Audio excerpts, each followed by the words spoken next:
one. We got a different format for you tonight, starting on In This Very Ring. Here we go. Oh my God!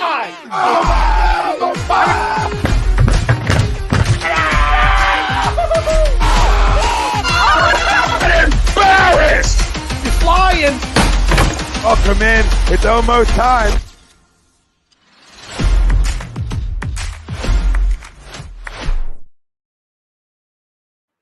Good evening, everybody, and welcome to another episode of In This Very Ring, right here live on A2D Radio. I am the best there is, the best there was, and the best there ever will be. I am the one known as Ritz, and joining me in person, and that's what we were talking about new. We talked about it back at the end of 2022. We said we were going to kick things off in 2023 with it. Butters is here in the studio. We will be doing our shows every single week from here, from behind this desk, each and every week. Live reaction shows, prediction shows. We're going to do a lot of watch-alongs tonight. Actually, we're going to do one of them tonight as well. So, Butters, how are you, my friend? Now that I'm here, later. No, I'm just kidding. Fuck. No, I am doing good. Well, doing good. All is well. Good. We're more on the new format in just a little bit. But first, we want to thank our sponsors, Al Z Travel. Al Z Travel specializing in creating vacation of your dreams at Disney, Universal, or wherever your heart calls you. Let their talented team of travel experts, including me, create a custom vacation for you without any of the stress. Al Z on over to alonz-travel.com/take the trip to get in touch with myself or any of the other talented travel agents and let us start planning your next vacation without any of the stress. So, like I said, before we get into the new show format and how we're doing things with the watch along and everything like that, we do have some news to talk about. Would you pull that all the way closed for me? No. I was going to open it up all the way. You're such an asshole. We do have some news to talk about. And actually, probably big news, I would say. Earlier this week. Yep. Was it earlier this week? Yes. Earlier this week, Stephanie McMahon, she resigned from her position as co-CEO and has walked away from the WWE. I was about to say resigned, you mean she quit? Yeah, she politely, she resigned. Yes, politely, but... Politely. I mean, push comes to shove, I mean, the real word is just fucking just outright quit. Well, right, exactly. But, so that news was announced, and then the rumor mill started flying. And then, as a very good friend of mine likes to say often, the rumor mill of sales, the company being sold, this was all Tuesday. So Stephanie resigns Tuesday. Mm-hmm. And you were part of those conversations. You, myself, as we see Chrome chiming in here. Hey, fellas, what's up, Chrome? How you doing, buddy? And Chuck Moran also chiming in. Yo, gentlemen. What's up, boys? You, me, Chrome, like the entire wrestling team here at A2D Radio, we were involved in those conversations about is there a sale? Is there more breaking news that we're going to have to deal with? And a lot of people were kind of pointing in the direction of Saudi Arabia. And, Solid Monster had mentioned it on his Twitter. Brian Alvarez mentioned it on his Twitter. Everybody that was in the know said there was something big coming Tuesday night. Now, that never happened. Yep. It's very important to note that never happened. Everybody got played for chumps. I don't know if they got played for chumps or if it wasn't ever supposed to leak, which obviously stuff's never supposed to truly leak. But if it got out, word got out. I was about to say, if this was true, they're fixing to be bought by Saudi, and somebody decided to leak it to see if it would stop the sale. It gets leaked. It blows up. You're talking negative press, and then all of a sudden it's like, oh shit, let me back. Well, and last week on the show, we did the conversation about who would buy WWE. I don't even think we brought up Saudi at all. We never did. And the more I thought about it throughout, I had multiple conversations. I don't know about you. I had multiple conversations between Tuesday, Wednesday, and even a little bit Thursday about that transaction. And the more I thought about it, the less problems I saw with it. What, Saudi? With Saudi. I have my reservations. Don't get me wrong. That's not up for debate. I have a lot of reservations with it. But I don't know if I really, truly, honest to God, I could say it would be a bad move. It kind of would because... Absolutely. Because from what I've heard what's going on, there's a lot of states pushing, a lot of places pushing to ban Saudi-backed shows. So Chrome's saying, That's why they're having a hard time getting... Chrome's saying it did happen. The sale was confirmed. They just didn't complete a sale, but the reports were correct in that something big was dropping. Okay. I don't remember seeing any of that. I don't either. But I'm not saying he's wrong. I just don't remember seeing it. And there was so much going around. And we'll put a pin in that real fast for you. I don't want to get back to Chrome's comment. There was so much going around that it was very easy to miss some of that stuff. But go ahead. No, but they're already having a hard enough time securing some sort of TV rights for their live golf issue that buying WWE, they would have issues because I think there's already one state that's already banned Saudi shows. But would they? And let me go somewhere with this. You have a golf. You have a. I don't know if you call it a league, a club, or you have golf. That's what I'm calling it. You've got golf. And then you pick up WWE, a global icon, an established global icon. No offense to Live Golf, but you're new, you're brand new. WWE is an established global icon. It's like picking up the NBA or the MLB, or even the NFL to a certain extent. You pick up something with credibility, somebody with a name, an establishment, a fan base, right? So I think there are some differences there. There is, but the problem is a lot of people see the Saudi government in a different light, and that they don't want to see, a Saudi back. And then you've also got the superstars, right? Don't get me wrong. Again, I have my reservations on it, and a lot of that does come into. A lot of that, I will get to his comment in just a second. A lot of that does play into the Saudi, the people that back the fund, right? Government, non-government, whatever, however that. I don't know the composition of it all. Yeah, I don't either. And I don't care to know. It's not for me to know. All they do is associate the name with Saudi to something bad, and that's all it takes. Right, and I don't know if. I don't know where I stand because I've never taken a position on it. I've never had a reason to. And that's a whole other story for another time. Actually, no, it's not. We're never talking about that. I'm going to say that right now. That's just politics in general. Exactly. But I have my reservations when you think about the talent, when you think about the people that are actually running that company. When I look at it on paper, though, there are some things that become hard to pass up. And obviously money is everything. If the numbers I heard are true, if I'm Vince, see ya. Right? So Chrome says here, and I have the laptop. So this is another part of the new format. We have a laptop over here. This is just for producing. I have everything's running off the desktop over here. The camera, the microphone, everything's from over there. So, but this is tiny, so I need to look over here. Yeah. Chrome says, I say the sale is confirmed in that there's been rumors for months about it. If they're going to sell the company. The company openly accepting offers was confirmed. It was never known for sure the McMahons were selling until Tuesday. Okay. So he clarifies his position on that a little bit. Well, yeah, I had heard the same rumors. I heard the same rumors that the company was getting sold. What we had said wasn't confirmed was the to Saudi Arabia. That was never confirmed. But we've been hearing that for months that a sale was coming. Yeah.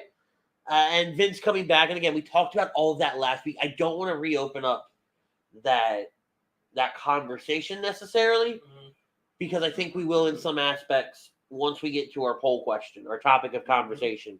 But we always give a little backstory. So I wanted to give some of that, kind of build on what's been happening because I think looking at, and you write the shows now. And again, I like pulling the curtain back and telling everyone what's going on. Butters has taken over writing the show for about the last, 4 months now? No, I'd say the last couple months. Probably 2 or 3 months at this point. Close enough, fucker. I was thinking more like 2, but because you really don't count last month since, we did like one since October. Fuck it. He's been writing it since October of 2022. And he hit me with the poll question earlier, and I got to pull it back up here. Our poll question is brought to you by Dr. Paul Vidal at Specialized Physical Therapy.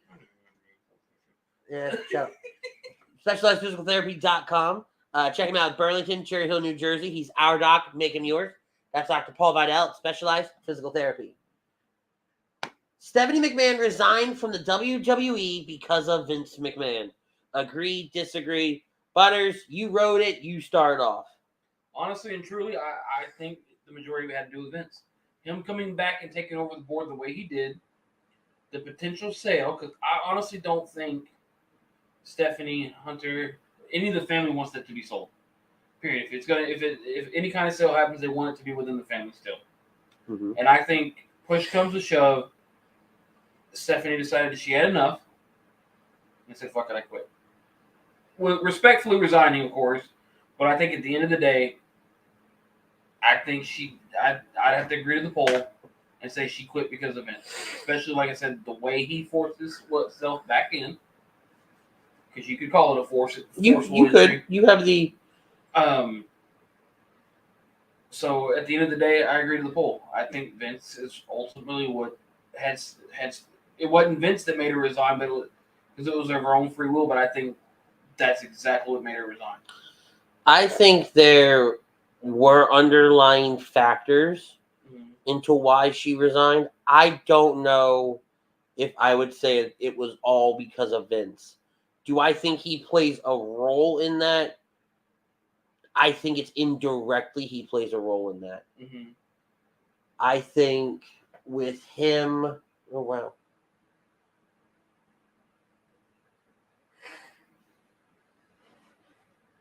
So, Bryce says, Vince gives me the creeps.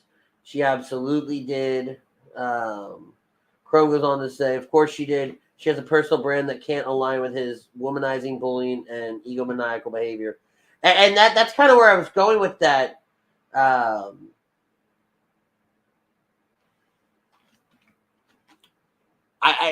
plays a role in it, but I think there was other things going on. Because if you remember, if you go back to her stepping away the first time, she didn't resign that first time. She stepped away. Mm-hmm. She cited wanting to spend time with the family, whether that was true or not, whether it was for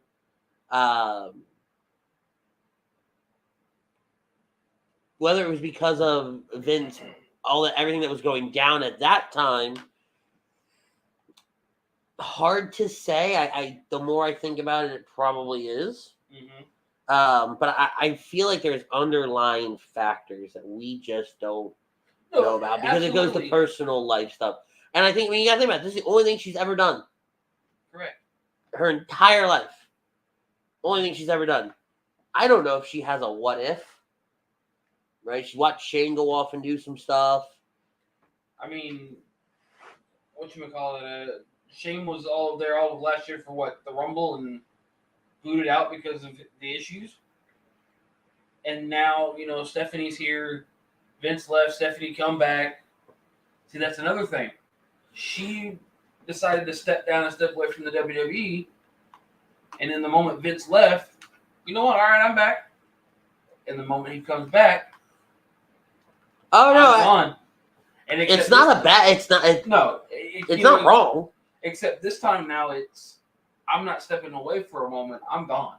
Right, and that's where I tell myself there's more to it than just Vince. Yeah. And I think the sale hit her plays hard. a huge role in that because again it goes back to it's the only thing she's ever known. It's and the now only career path she's ever known. Now she's going to be able to spend more time with the kids, the family. Mm-hmm. From my understanding, she just had surgery. I think it was yesterday or today on her ankle. Okay. Had something go wrong. Had something with her ankle. Just had surgery. So she was going to end up being away for regardless, but nothing like she did on Tuesday. Right. So dear God, the man is jacked. So, all right.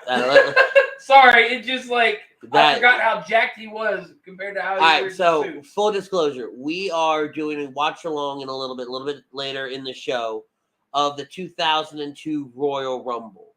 We're not going to do the whole program. We're specifically going to watch the Chris Jericho versus The Rock for the title, and then the physical Royal Rumble itself. We have it on playing behind the camera right now, like we do for all our live reaction shows. And the Ric Flair Vince McMahon street fight just came on, and Vince just made his way down to the ring, and that's why Skippy over here said, "By God, he's jacked." I forgot how jacked the man was. Even when he wears those suits, you can't tell. But, so Chrome says we're lucky he can't come on because he does not agree with anything that we're saying. Conveniently, there's a comment section. So, but again, it goes back to everybody's going to have a difference of opinion on this. There is no right or wrong. There is, when it comes to your opinion and what you think and what you believe, right? We are agree to disagree for a reason. Right? I think she did. Based on my response, yes, I have to say I agree with the statement, but I take the statement further. It's not all because of Vince. Mm-hmm. Right? There are other underlying factors to it. I think Vince is going to get a lot of bad press, deservedly so, because he does have a lot of bad tendencies, characteristics, mannerisms, you name it. There's a lot of bad to Vince. But I think ultimately, and I said it Tuesday in one of the group messages.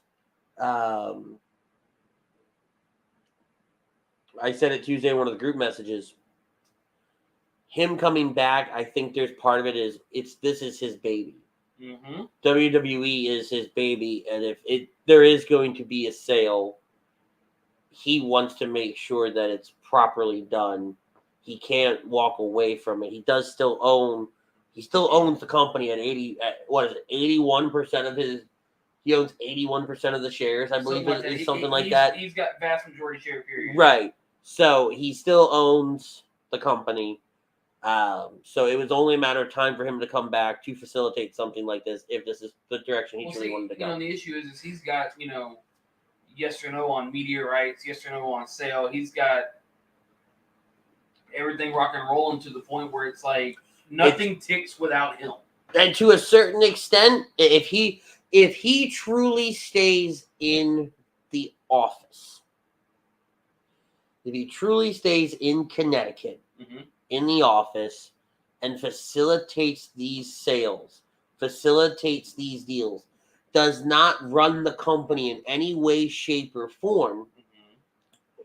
then to some business perspective of it, I'm cool with it. I don't know the corporate world. I don't know the business side of it. I don't know what all goes into a sale or a merger or a TV deal or anything of that nature. And quite honestly, and again, this is just who I am. I don't give a fuck. To me, I think the Saudi thing didn't get announced, I think because of the lawsuit. He's already got one person 100%. Filing a lawsuit in Delaware against him for the way he came in. The lawsuit, it's wrong to say it kind of makes me laugh. One. He owns 81% of the company. What else did you want him to do? And again, I don't know. Keep going. I don't know how it works from you own the majority share. You're the majority shareholder. I don't know a lot of that. I will be very, very honest with you. That is not my forte. Mm-hmm. Business, all that, not my forte. So it's basically saying shareholders suing McMahon in Delaware's court, accusing him of wielding his 81% voting control to oust 3 board members, replace them with loyalists, and push through bylaw changes that would impose his will on the board in WWE, which apparently the majority of that is illegal in Delaware. And since they're based, I'm guessing, in Delaware. They're not. I don't know. The pretty sure the office is still in Connecticut. Look it up. But let's see. Delaware General Court Law, breach of fiduciary duty. Now, he does have a fiduciary duty to the shareholders. As the owner of the company or the chairman, and then that's where he fucked up. Let's back up for a second. Basically, what they're trying to do is get the bylaws changed back, and then let's back up for a second. Let's back up for a second. Here's what I do know: as the chairman of the board and as the board of directors, you have a fiduciary duty to the shareholders. Mm-hmm. So you have to do what's right by the shareholders. That's why you'll see different things happen in different companies. Making himself chairman of the board, mm-hmm. or not making himself, getting himself elected to chairman of the board, opened the door for that part of the lawsuit. So this is the law he violated. So hold on, Chrome's just firing off here. Vince came back because if he can't have the company, nobody can. He's going to sell it to the highest bidder and fuck his family over. Then Senior's rolling in his grave. And if it's a power move, the company goes private. He can negotiate his role with the company as part of the sale. Let's stop giving the piece of shit any kind of credit. Everything's about his pockets, his bank accounts, and his ego.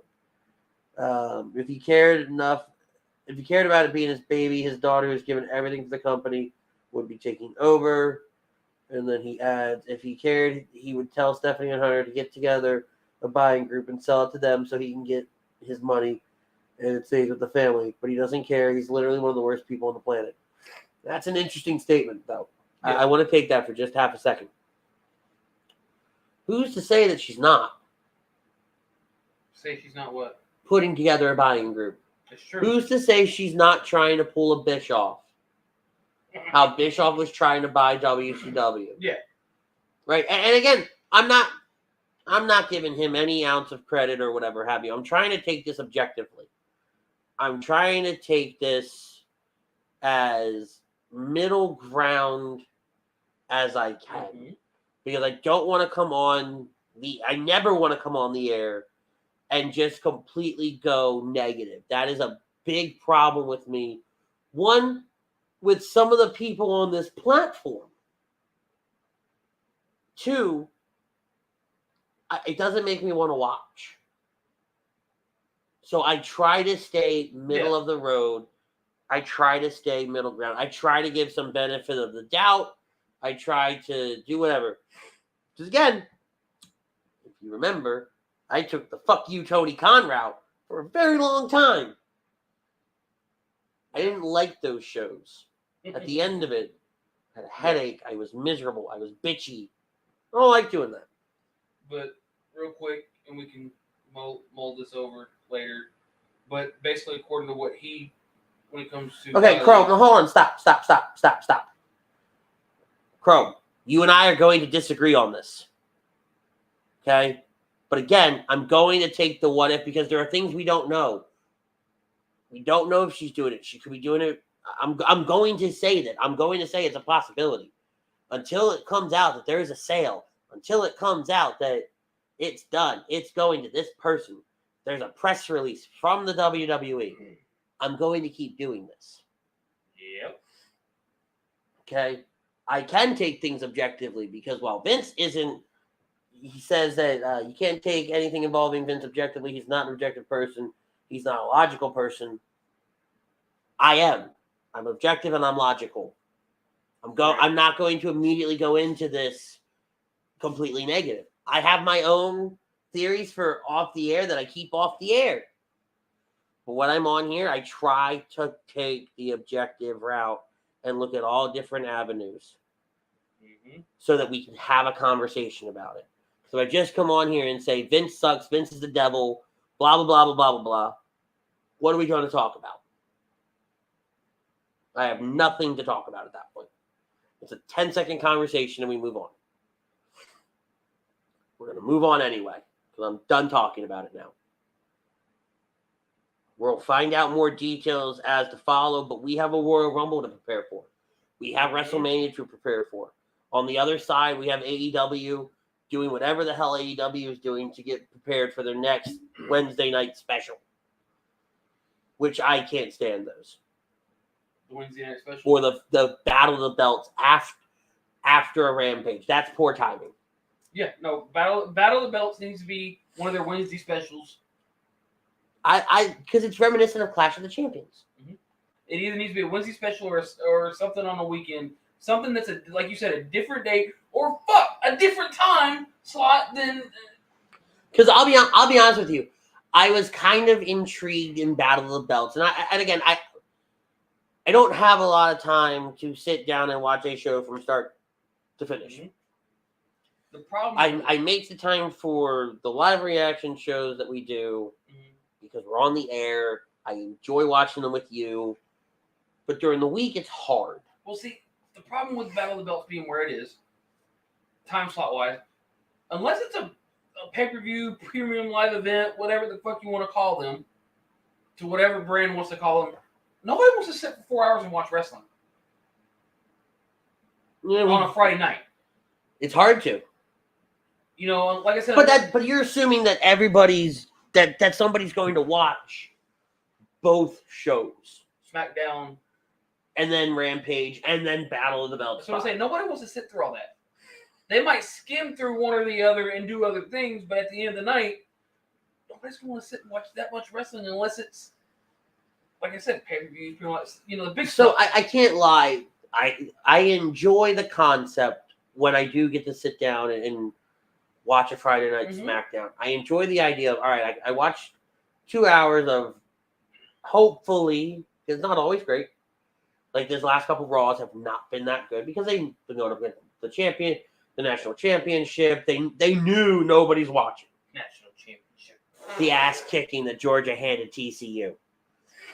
But show up to a game, right? Don't send the practice squad. Speaking of showing up, did anybody know if the Jags showed up? Last I saw, they were getting their ass kicked. Did they finally show back up, or did they just... They did. It's 30-20 with 8 minutes left. It was at one point 27-7. Okay, so they trying to show, so, you know. All right, so anyway. Where was it?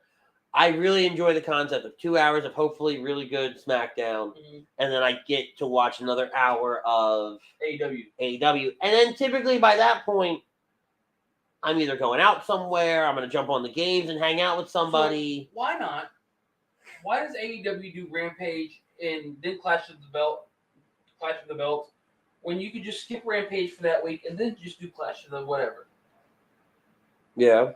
This way you're not taking that hit, you're not putting on too much content, and you're still in your same time slot that everybody's going to watch regardless because it's AEW. You're still going to have all those AEW faithfuls, plus the whatever WWE fans that do watch WWE, the ones that are not on that, on one side only, not the other, fuck the other. You know, you got the people that just, I want some good old-fashioned wrestling, let's watch it.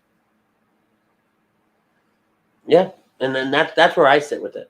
I sit with the notion of, I just want to watch wrestling. Exactly.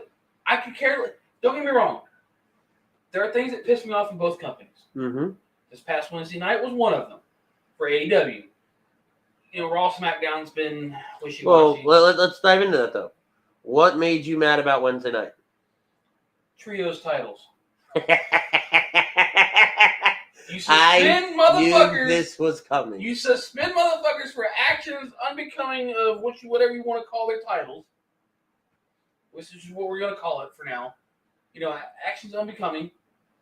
And then as soon as they come back, you give them a best of 7 series, what the fuck ever. But you give them the fucking titles back. You strip them and give them back. All right, so let's go back. Let's go back to that. Don't get me wrong, that series was good. The series was great. Let's not take anything away from it. I'm not taking anything away from the series. All they're doing, for lack of a better phrase, I don't know what the word is here, but they're righting the ship. You put the trios titles on the Elite. What was it? 4 months ago? 5 months ago? 6 months ago? Whatever it was. Yeah. Right? Whenever Brawl Out happened. Everything happened afterwards. Mm-hmm. But they had plans. You could have adjusted your plans, but okay, fine, I get it. You didn't want to. You bring the Elite back after an appropriately excessive amount of time. Kind of on that little border. A little bit in the middle. Look here, Brian. Thank you. I watch a lot of Family Guy too. And then you set the stage to have really, really good matches. I don't like the fact that you had Death Triangle go up so quickly and then fall so hard. But there's no real good way to do a back and forth without it becoming predictable. Mm-hmm. Going up 3-0, like you said, they go up 3-0, and then all of a sudden, boom! They lose out. So, the underdogs, fuck the underdogs. I don't know if I would call them the underdogs by no stretch of the imagination. And then it's like, I swear sometimes it's like, did you do it because he just became IWGP United States champion? Since you're trying to mend those doors. And Tony is trying to do a lot right now. I think the relationship with AAA is pretty much non-existent at this point. Now, I don't know if they're trying to work it into some kind of story. No, I think they closed. It sounds like Conan's like, fuck you. Yeah, I think that door got slammed. Okay. Slammed, bolted shut, boarded shut. I think that's with everything that kept going on with the pushbacks, with the it's like that's one door that closed. Exactly. And then now we have WWE potentially opening up doors with New Japan. I'm excited for that. There's potential. They said there was Shinsuke for the Great Muta. Yep. So there's potential there. There is very high potential. Speaking of Stephanie, there's very high potential to open a door, and WWE could do it right. WWE, they could open the door, send somebody, and say, "Hey, would you want to send somebody to the Rumble? Just showcase them off." That would be kind of cool. We got the Rumble coming up. Yep. Showcase some New Japan talent. That would be huge if, oh God, if Ibushi showed up at the Rumble. Maybe we could see, Mickie James back, in the Rumble this year again, like they did last year with the Impact. Maybe. Since she's the knockout champion again. We see, so on the screen, Stephanie's cutting a promo about the Rumble, and Austin walks up behind her, and I loved the interactions between Steph and Steve over the years. It was great. Mm-hmm. So let's kind of transition as we talk throughout the Rumble. We'll go back and forth on This Week in Wrestling as well. They're gonna see a lot of trial and errors of how some of these shows go.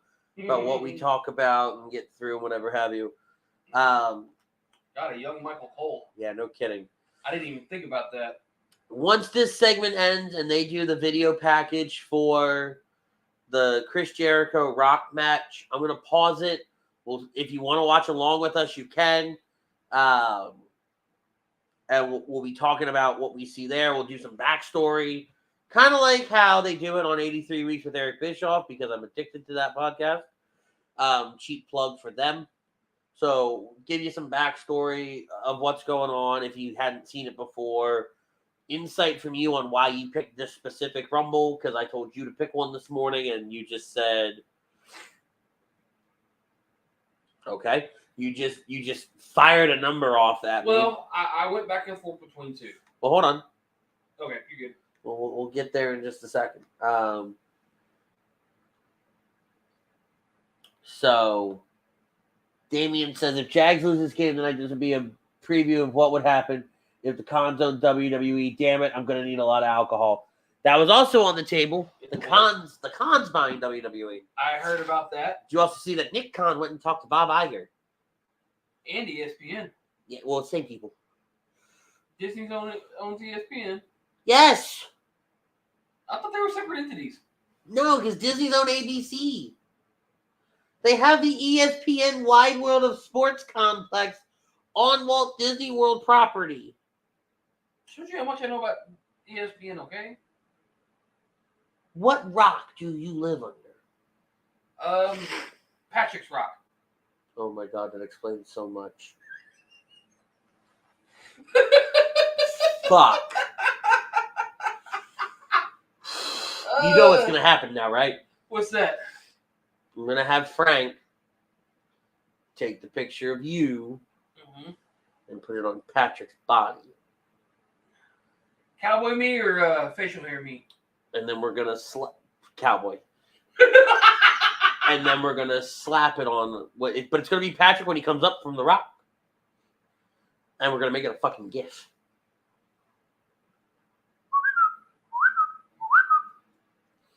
That is in your future, my friend.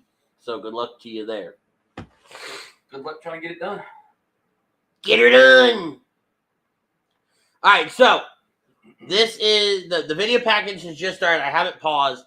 For those of you wondering, on Peacock, it's season 15, episode 1 of the Royal Rumble.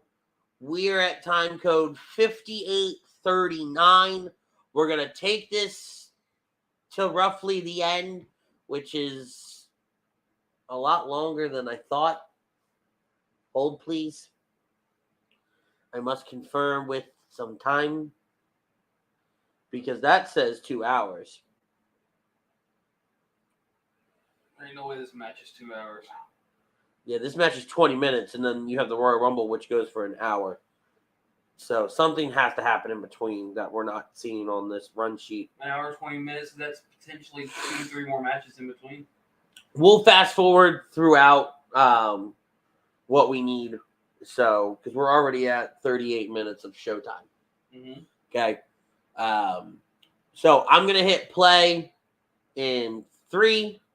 Actually, we'll give you a few minutes to get it fired up. Right at the 40-minute mark, we'll hit play. So that's about another minute and a half from now.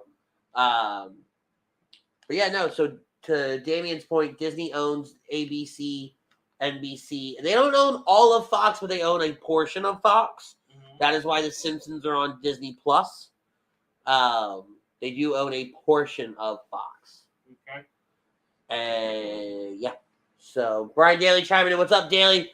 Make sure you guys check out Brian Daly, Rob Povia, and Matt Sensuti. And I think Brad's on that show with them now. Every Tuesday night for Hockey Happy Hour. Can't say that the Flyers are doing much. But the show's good. The guys do a great job. I think sometimes they get less to work with than we do. I mean, it's like trying to squeeze water out of a rock, but okay. Huh? Exactly. What in the backwoods redneck hell? Squeeze. I get that it's impossible. I get the logic behind the saying. But squeeze water out of a rock. Or, you know, the other saying, you can't get blood from a stone. I mean, hey. Can't get what? Blood from a stone. Or bet. I might challenge that one. I don't think they mean by throwing it, but, you know, the same concept as trying to squeeze it, but, you know. All right, so we're a little bit past the 40-minute mark. I'm going to hit play in 3, 2, just fucking hit play. 1. Fuck you. I hit play. Don't tell me what to do, asshole. I do what I want. I do what I want. Respect my authority. Stop giving me things to... No, stop it. Right now. No. Yes. So, tell me why... All right, hold on. So, Daly goes, I think I'll disagree to the poll. I think she resigned with the sign of the company. He then goes, Flyers are playing good hockey. 7 out of 8 shows how much I know. They're 9 points out of the playoff spot. Okay, so they're apparently doing really well. Fuck me. I was trying to play up the fact that you guys do a great show. It's awesome, but fuck me, right? God damn it, Daly. Fuck. He just came up to you and went, Stone Cold says hi. Yeah, right?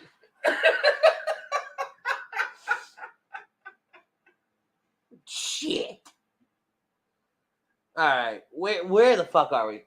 All right, so tell me, explain to me as we watch this video package from The Rock and Chris Jericho from 2002. Correct. Why the 2002 Royal Rumble? So I had about 3 Rumbles come through my mind. Okay, which ones were they? Number 1, the first Rumble. Oh, the first Rumble. I was like, number 1. The very first Rumble, because why not? It's the very first Royal Rumble, iconic. Right. You know, thinking, and this is our first reaction to old pay-per-view shows, so I'm thinking maybe Royal Rumble number 1. Okay. Royal Rumble 2004. Led up to the big, you know, WrestleMania 20, one of the big pay-per-views, one of the biggest pay-per-views of all time. Yeah. But, you know, there could have been some things in the group chat that really wouldn't have sat well with people because of, you know, the winner and whatnot. That'd have been a mess. Exactly. So I was like, not 04. As great as it, you know, could be. And then finally I settled on this one, 2002, the return of Triple H. And I'm really glad that you did in hindsight. I didn't put 2 and 2 together until I don't know what I was watching on here because we played it for a little bit off the air. So we had the sound on, whatever have you.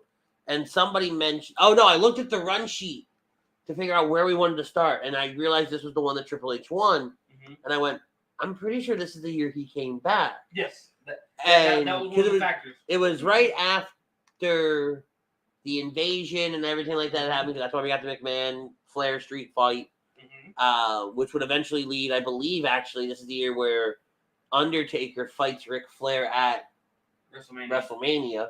Mm-hmm. Which I think this is what, WrestleMania 18? Yes, this is 18. Which I think was a good one, too. A good one? It's one of the best ones because at the next pay-per-view, we get the return of the NWO. And that's when we get Rock and Hogan at 18 in Toronto. So this is 17 that's coming up. Yeah, so 2002 is 7. No. 2002 is... Stop for a second. So WrestleMania 2000 is 16. Mm-hmm. 17 was 01. Mm-hmm. 18 is 2002. Correct. Are you with me? Yes. Okay.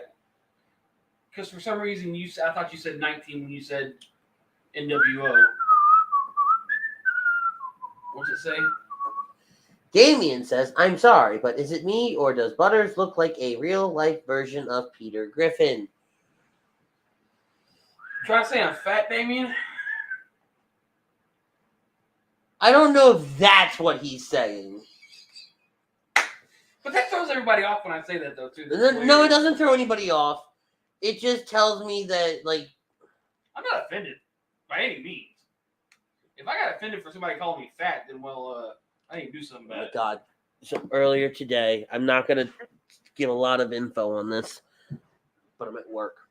And I'm talking to one of the other salesperson. Really? You're at work on Yeah, Saturday? I had to. Fucking believe it or not.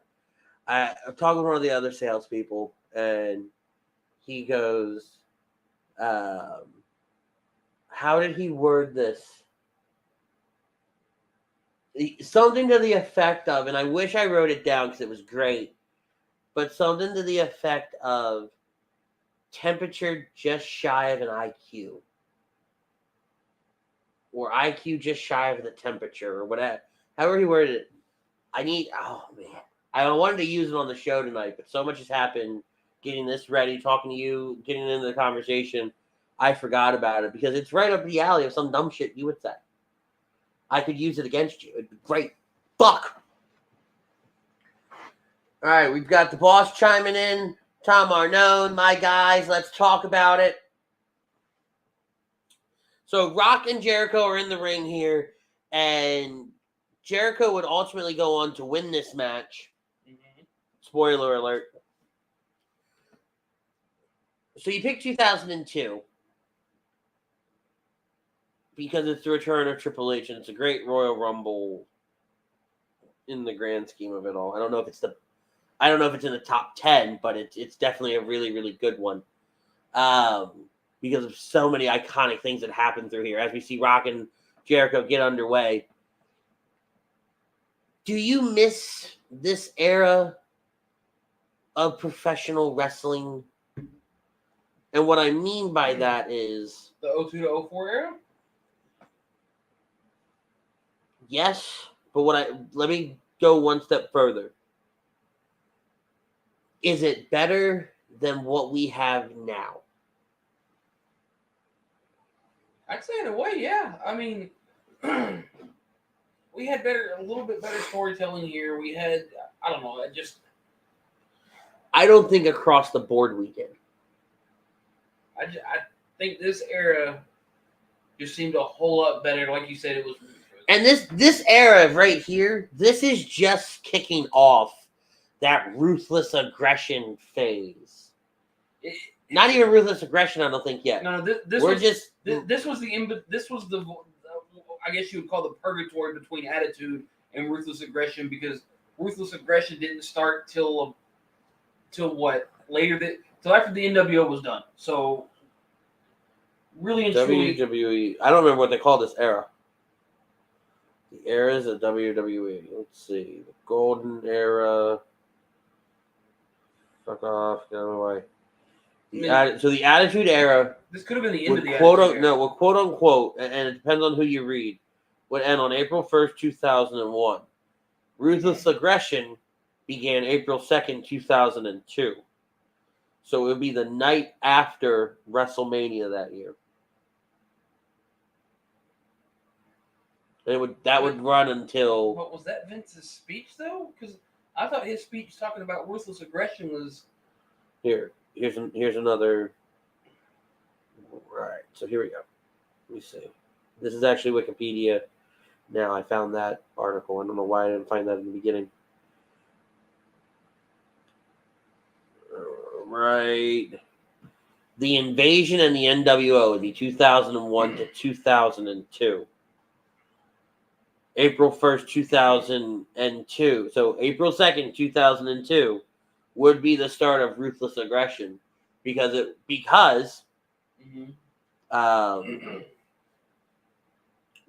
the start of this sentence? You had the brand extension. Mm-hmm. And it became effective on April 1st, 2002 on Raw.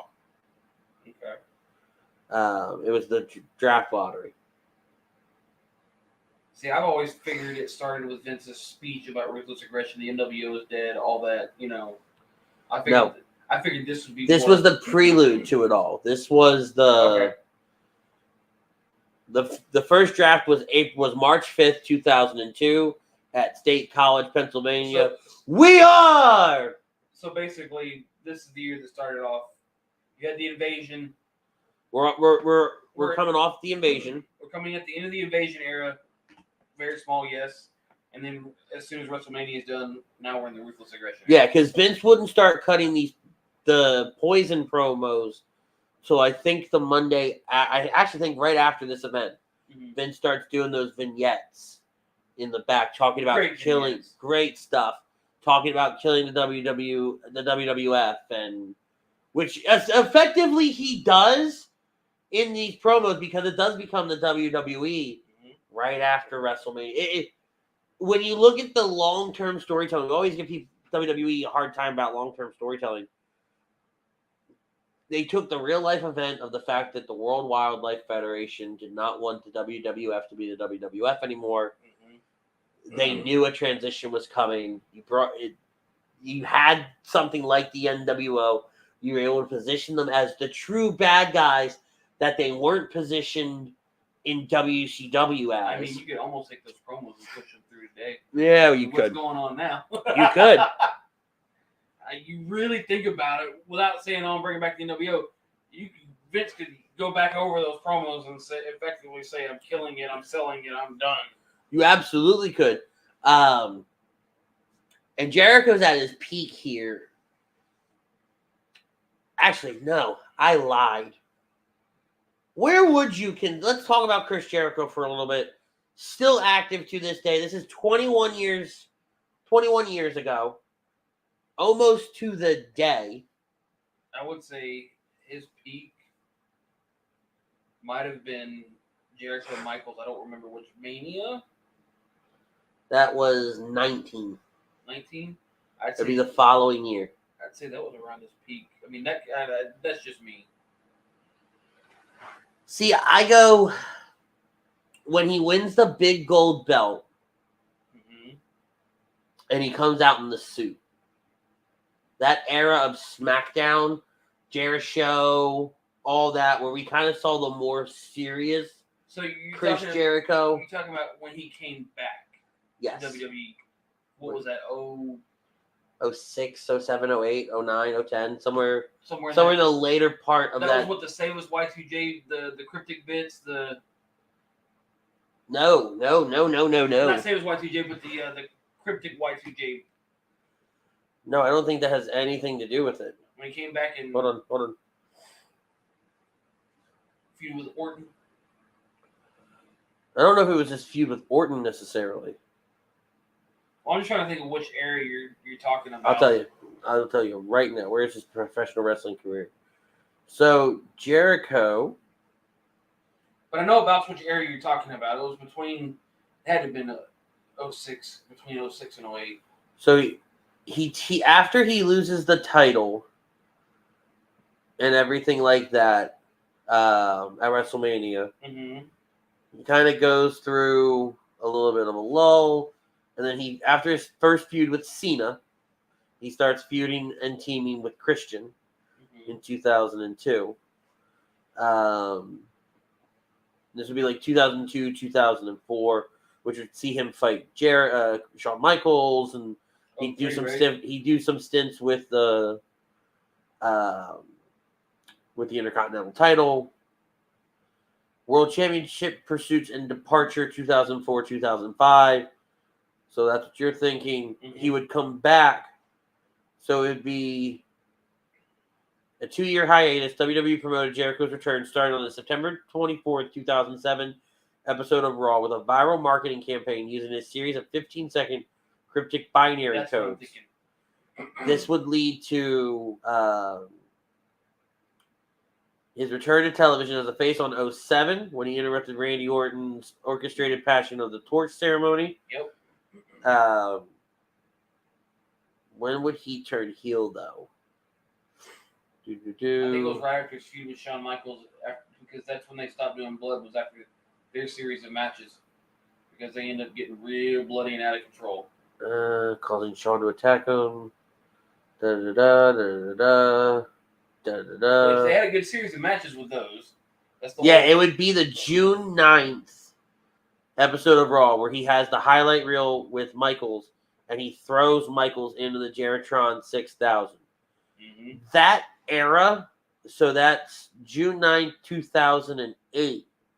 So the 08 era is where you think he peaked. He started from 08 to probably 10 is his peak, and then he goes away. Now, he has subsequently, in his time with AEW, peaked again. The stuff he's been doing with AEW, the Jericho Appreciation Society, the Inner Circle, the AEW World Title, everything he's done. This is like the resurgency of Chris Jericho. He's kept him, I'll give him a lot of credit too. He may not have been at his peak for a while, but he was never irrelevant. This is also an era when the refs would fucking fight back and stuff and not be such pussies. Well, language, Cap. But you see that a little bit with Aubrey Edwards. Mm-hmm. More so than anybody else. As The Rock goes to throw Jericho in the sharpshooter here. The overly dramatic sharpshooter. Yeah, because he's like, fuck him. And then wraps him up in the sharpshooter. Language, Cap. Look, there's a certain decorum. There are certain words I will allow on this program. And there are certain words that I will not. I don't know how I feel about the word that you use, sir. So bite me, bitch. Suck it, dick. Ah, Christian. That creepy little bastard. You know, speaking of Christian, I actually watched a clip on YouTube the other day of him getting utterly speared out of his soul, utterly speared out of his body by Goldberg. It's my favorite spear. I don't think I've ever seen a spear like that ever. Here's Nick Patrick to get rid of Lance Storm and Christian. The Un-Americans. It's important to note, though, about Nick Patrick here. Nick Patrick, they portrayed him as a major heel ref in opposition to Earl Hebner, especially following the invasion angle.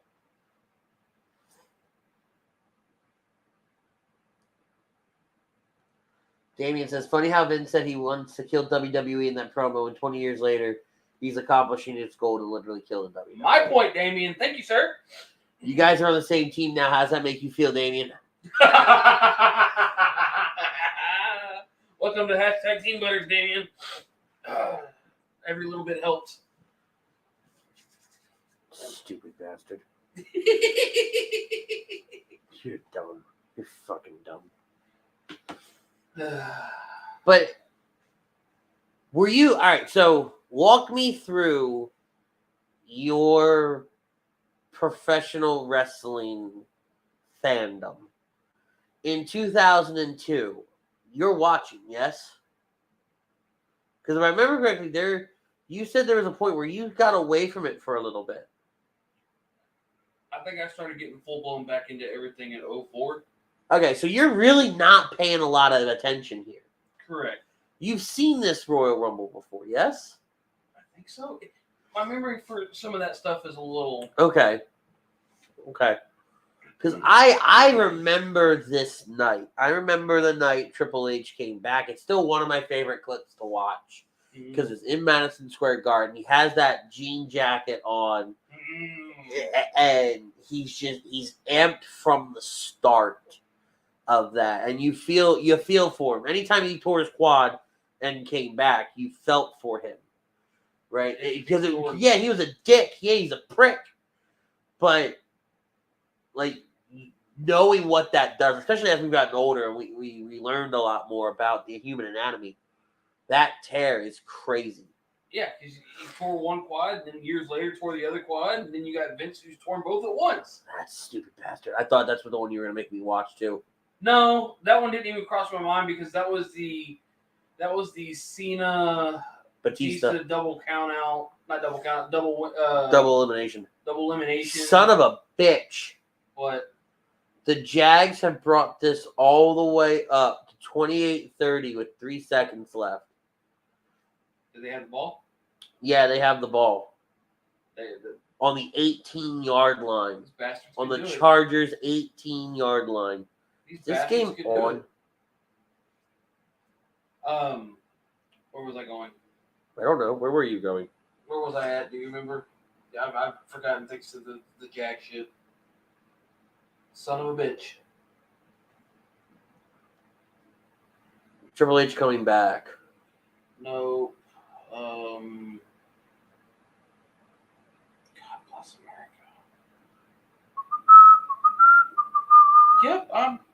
blanking. Way to go. I know, right? You're doing great. You sidetracked me with the fucking Jags. Sorry. Sorry, not sorry. I'm being told the Jags won.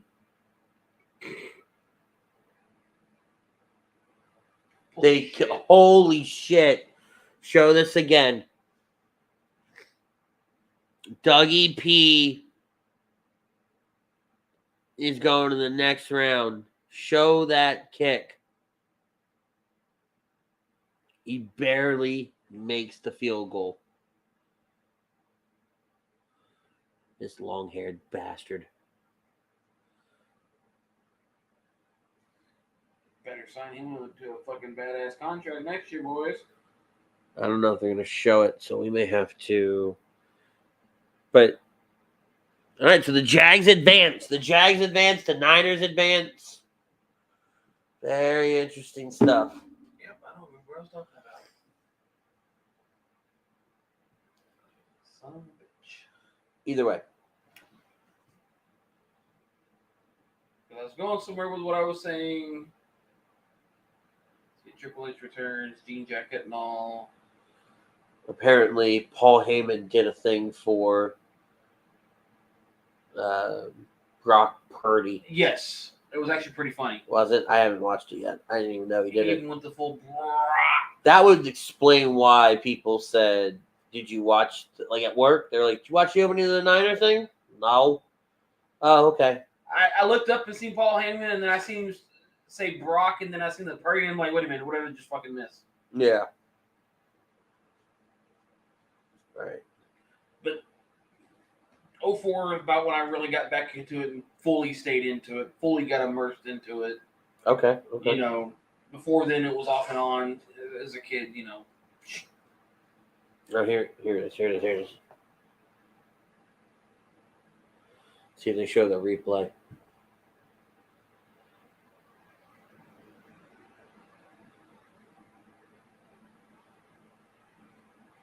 Bunch of weirdos just running around the field.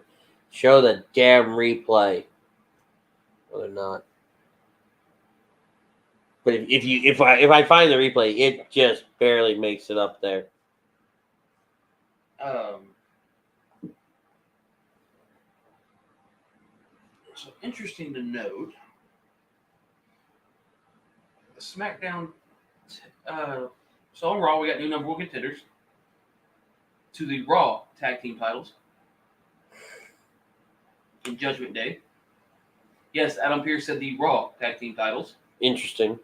And then on SmackDown Oh, Friday you said number one contenders. I was like, I didn't hear a title change hands. Hold the fuck up. Sorry, no. Here comes Nick Patrick, by the way. Earl Hebner's down. Nick Patrick comes in to count the 3 and only gets a 2 count. But continue. He said the Raw tag team titles. And then on Friday night, he announced a tournament for the SmackDown tag team titles. Interesting.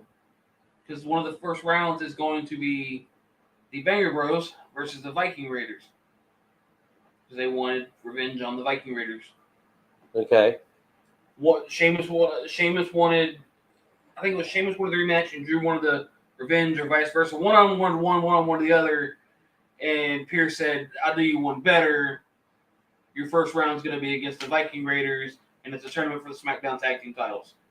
So it looks like we may be separating the tag titles once more. Which, the tag titles being separated doesn't bother me. Ooh, wait. That's right. I forgot here. Nick doesn't count the 3. So Nick eats a rock bottom for his troubles. And overzealously selling the rock bottom. Because it's Nick Patrick. But yeah, an interesting fact to note for this week that, looks like we'll be splitting up the tag titles. And supposedly if The Rock doesn't show up at WrestleMania this year, they may do separate world titles. All right, so I'm in a weird spot with that.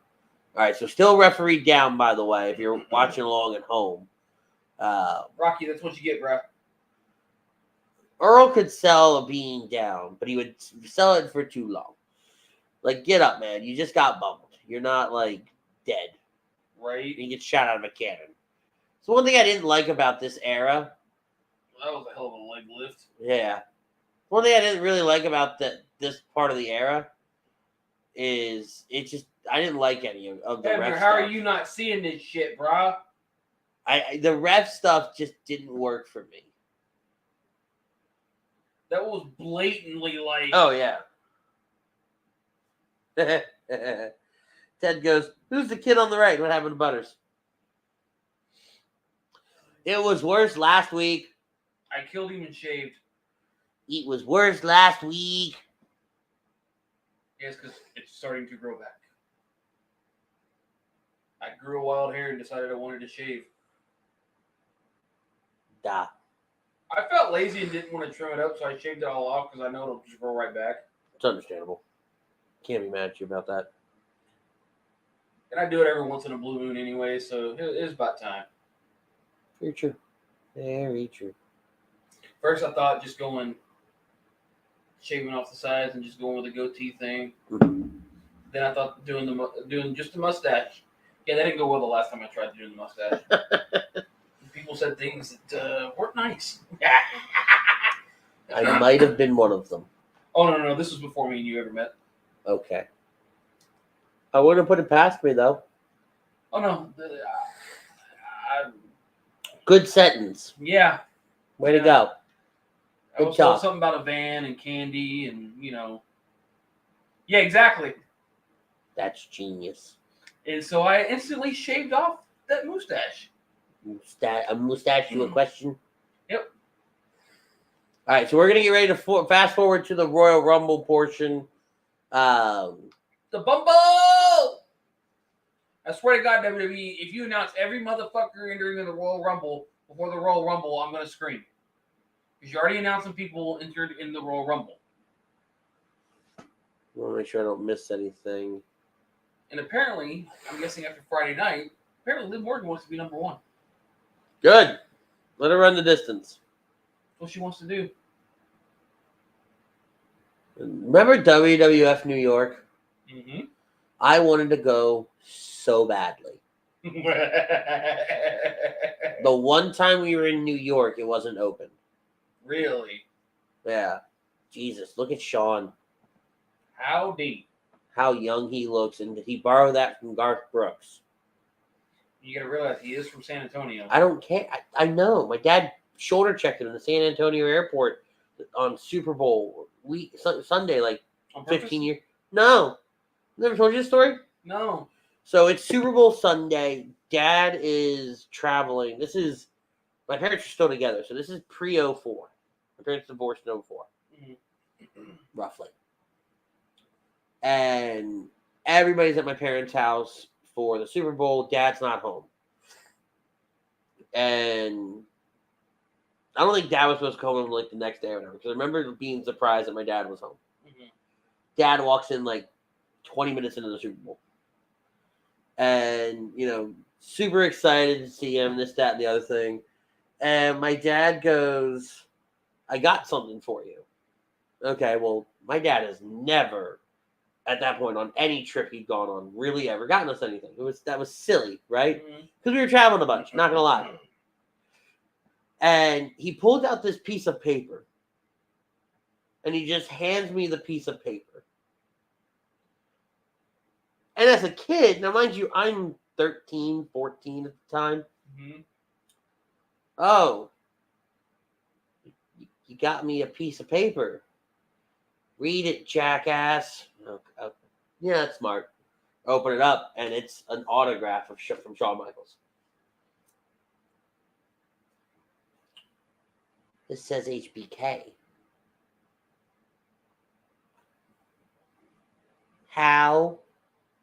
Because this is back where, we were on the wrestling sites every day, reading all the news, this, that, and the other thing. So I know nothing's going on in San Antonio. Yeah. Now, we still live in Philly, by the way. Still live in Philly. Mm-hmm. My dad goes, "Well, I was in San Antonio, and I shoulder checked this guy. There just wasn't a bunch of room, and we end up bumping into each other. He was going one way, I was going the other way." Mm-hmm. And I go to apologize for running into him, and I realize it's Shawn Michaels. And I didn't know what else to really do, and I just asked him for an autograph for you instead of apologizing. You mean to tell me you throw your shoulder into this man and you don't say I'm sorry. Instead, you say, can I have an autograph? I don't know if I'm supposed to be embarrassed or proud. But yeah, so he had that. Got to meet him one day and ask him if he remembers. Brian goes, the Chargers. That's funny. How do you lose that game? Yeah. I don't know. Like, I swear to God, Tony is probably just laughing his ass off at this point. I know his dad's happy because he owns the fucking team. But well, did you see they gave him a game ball last week?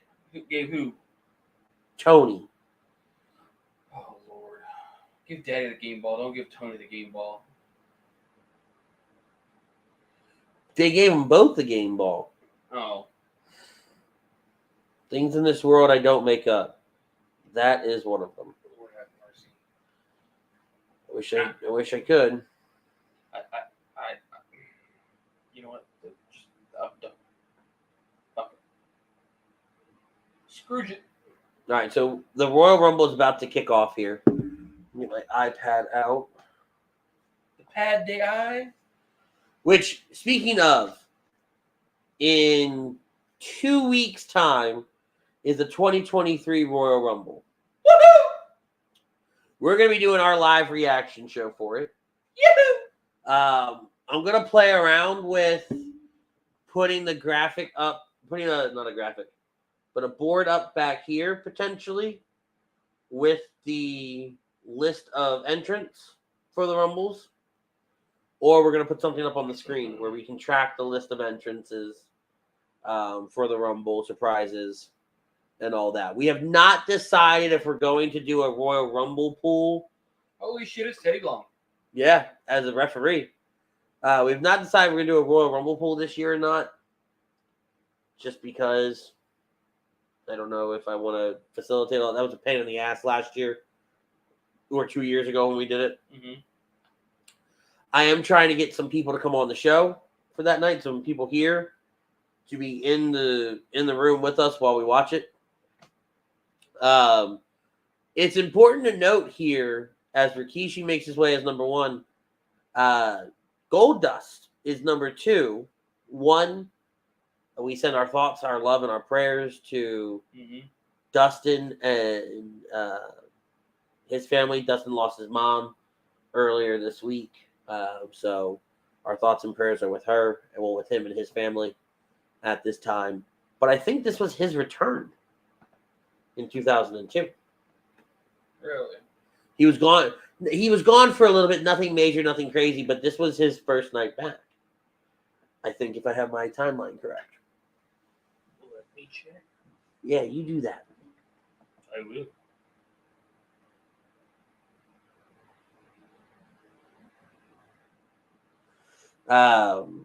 We're gonna get the run sheet for the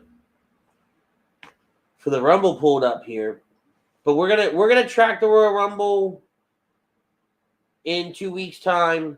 We're gonna have some fun things lined out. It's not a year you're gonna want to miss, especially with having the 2 Royal Rumbles. We're gonna get some people on and talk about Yes, this was his return to the WWE. Okay, to the WWE as a whole? Yes, because, let's see, various gimmicks, 97 through 99. He returned to WCW 99 to 01. Was in Turnbuckle Championship Wrestling 01 to 02. Accepted a buyout from his Time Warner contract, re-signed with WWE. On January, they immediately aired promos and vignettes, and on 2002 Royal Rumble, took part. This was his return. Okay. So these two, and again, just to note, right? This is obviously something that we've seen before. Have you seen this yet? What's that? This Rumble. I'm trying to think. I might have Seen Rikishi and Goldust start things off. This is the Rumble where Maven eliminates The Undertaker. Oh, yes. You've seen this? No, I think I've just seen the clips. Okay. So I'm not going to give you any stats or anything like this. You can give me stats all you want. Fuck it. Rikishi would last in this match for 13 minutes and 39 seconds. You know who the winner is? Yeah. Goldust would last in this match for 12 minutes and 52 seconds. This is what, Madison Square Garden, right? No. Madison Square Garden would be the previous year, I believe. This is in the Phillips Arena in Atlanta, Georgia. So this isn't going to be the Too Cool moment. No. When the hell? Maybe you're thinking of the 2000? It's possible. Yeah, 2000 was Madison Square Garden. 01 was New Orleans Arena, which I believe is now the Smoothie King Center. Atlanta, Georgia, and the Phillips Arena, which is now the State Farm Arena. State Farm. 2003 would be at the Fleet Center, which is now TD Garden. The Garden. 2004 would be in Philadelphia's own Wachovia Center, which is now the Wells Fargo Center. Yeah. Are any of these still called what they're called? 2005 would be the Save Mart Center at Fresno State, which is still, oddly enough, the Save Mart Center. Hey! Everybody gets one. Wait, is it still open? Oh, shit. Is it still open? It's the Boss Man. Yeah, it looks like it's still open. Okay.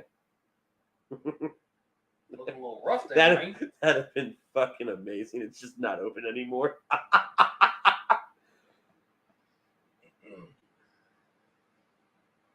That's crazy to think about it. What's that? From 2000 to 2005, none of those arenas are the same name anymore. Hell, even in 99, Arrowhead Pond is now the Honda Center. San Jose Arena is now the SAP Center. That was in 98. Alamo Dome still exists. Okay, so 98, 99, 2000, 2001, 2002, 2003, 2004. All in same building, just named something bloody different. So 6-year difference. As Big Boss Man's working on Rikishi here in the corner. Yeah, he come out looking a little rough.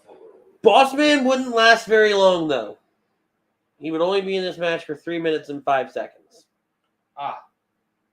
Yeah, no. Long before the next person came out. Got it. They're trying to get the big man out here. Obviously, it would not happen right now. This is what, same year he passed, or was it? Boss Man would pass away in 2004.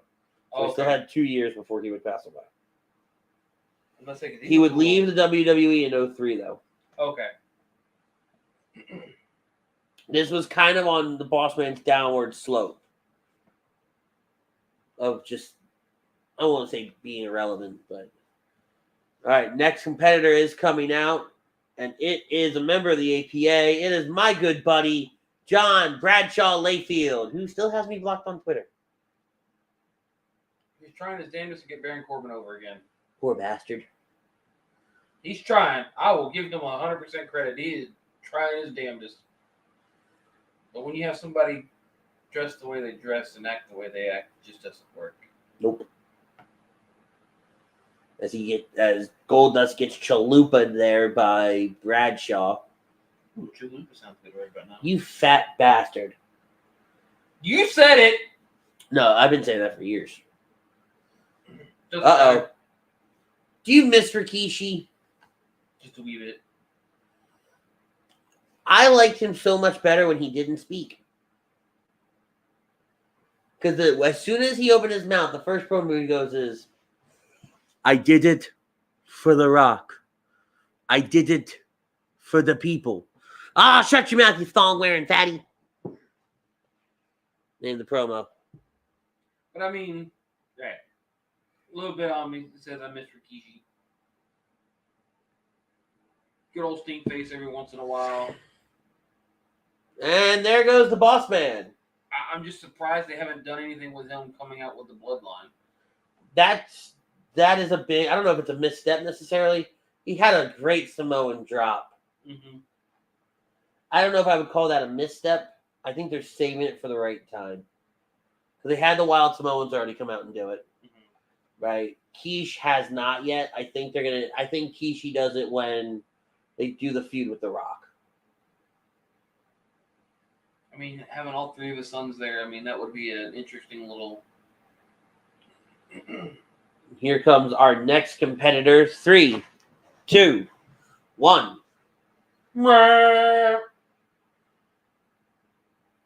If I could be serious for a moment, Lance Storm. No. Lance Storm would only be in this match for 4 minutes and 46 seconds, and he would not have an elimination.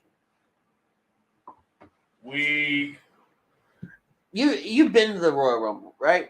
No, yeah. Not at all. Yes, you have.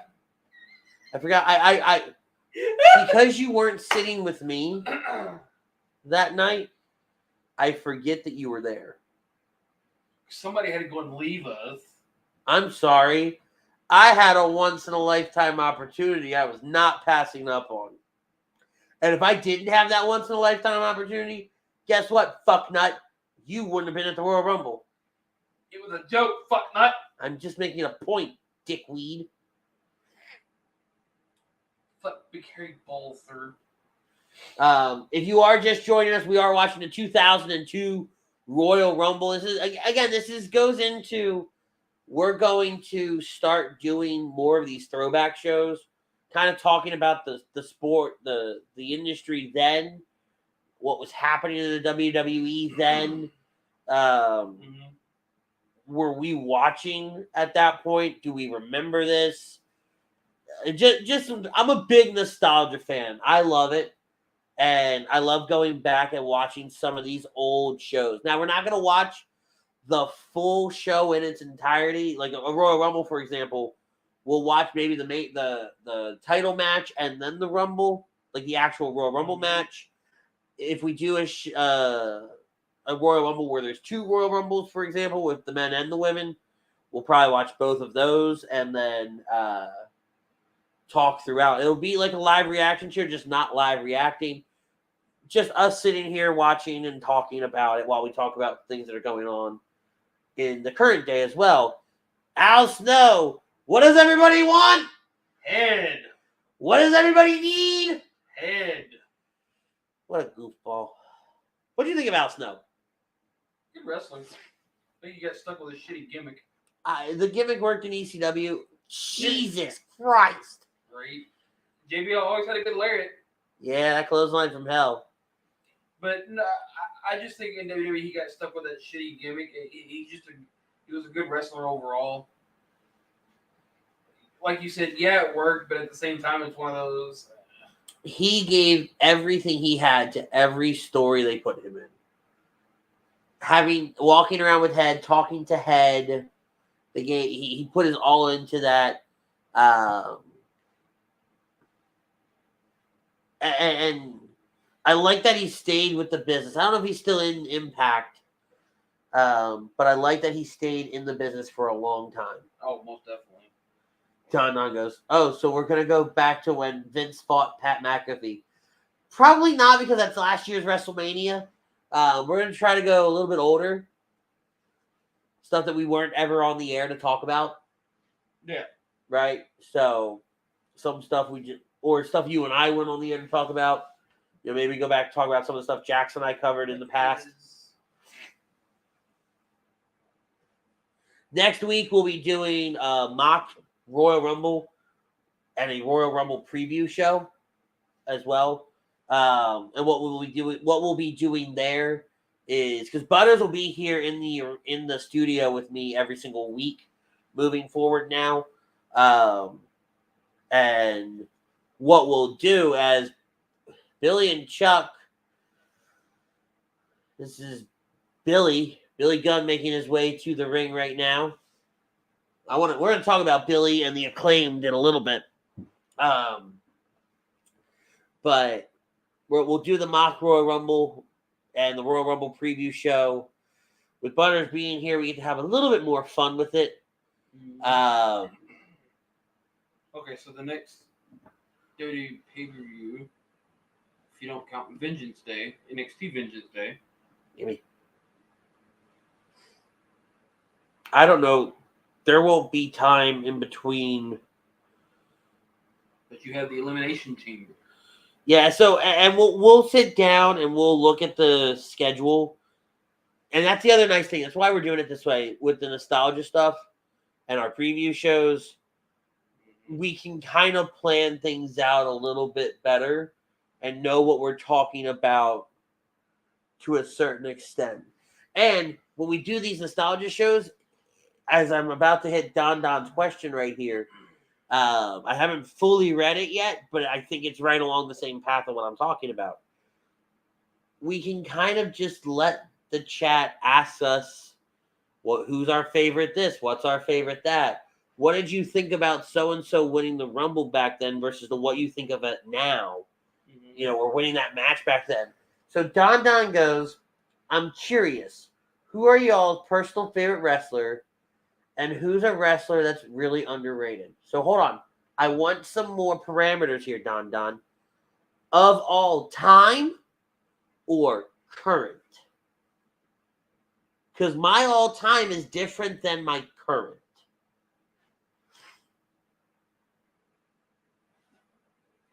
So while Don answers that, which shouldn't be too much longer. So, I think that's this last week. Sure. Pause for a second. Here comes the dead man, the American badass, The Undertaker. He's just rolling. All right, so Don said, let's do all time. Before we start, Don's, what do you got? Dusty Rhodes. No. You were about to ask me a question. Oh, sorry. This dumb bastard. So, Money in the Bank was announced. In London. Yep. What are your thoughts? Love it. O2 Arena in London. Some people are like, O2 really couldn't have got better. Love it. My only concern is that it will be a daytime show like Clash of the Castle was. Mm-hmm. It's my only concern, and if that is, be prepared to take the day off. Mm-hmm. When is that? July 1st. Of course it is. Uh-oh. What? Well, why did you say of course it is? 4th of July weekend. Ooh. You know the struggle bus I'm going to be on to get that day off? I'm really working that day. Welcome to my nightmare. July. Aren't you glad you don't work for Coke anymore?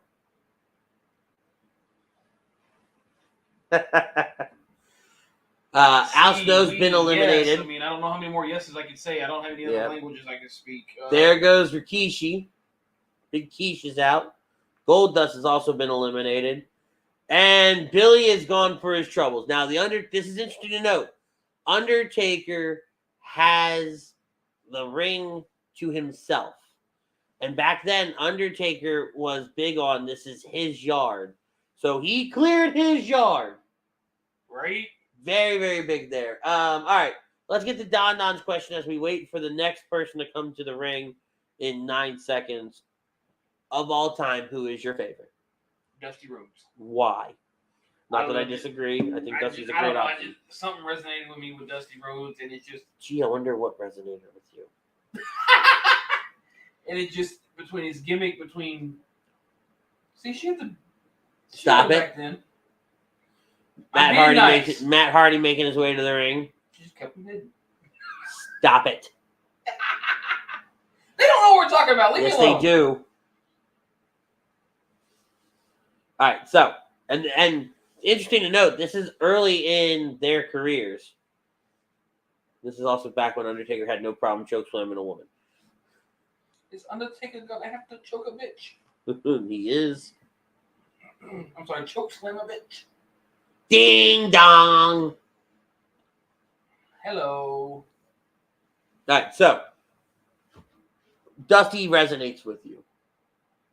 Okay, who is underrated? Ooh, underrated. Let's get back with you on that one. All right, so for me, all time Undertaker. Figured. That was hard. Which is crazy because I was never that big into the Undertaker until I got older. Like here, I like the Undertaker. I liked him coming out with the motorcycle. I really hated a little bit when they tried to make him a bad guy when he was doing this character. I feel like it was just. I feel like in general it was always hard to make Undertaker the bad guy. Yeah. He scared the shit out of me when it was Ministry of Darkness, and I was a kid.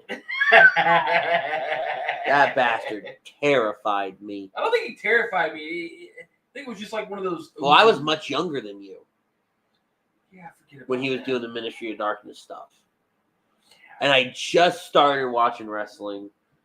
I didn't know a whole lot. Mm-hmm. But to keep yourself relevant and at the top of the industry for 20 plus years. You look at Jericho. Without going away, though. He never went away. Mm-hmm. Right? Somebody can say, oh, well, for the last few years, he only did WrestleMania. Doesn't matter. You're still around. Mm-hmm. Right? He still made the rounds. He still made the appearances occasionally. Right? Like, he made it worth being there.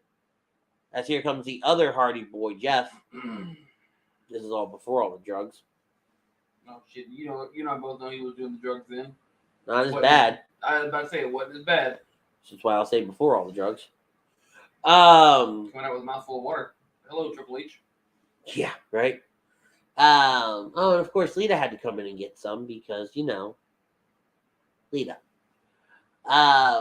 So Undertaker just continuously kept himself relevant, continuously, and like even this right here, transitioning from the dead man to the American Badass for about 2 or 3 years. It'd be about 3 years and when it was all said and done. It kept him relevant during a time where they weren't really big into the dead man thing. People weren't really wanting to see it. Yep. It didn't fit the storyline they were going. So Don says, as a kid, for me, my favorite watching was Jeff Hardy and Rob Van Dam. Sorry.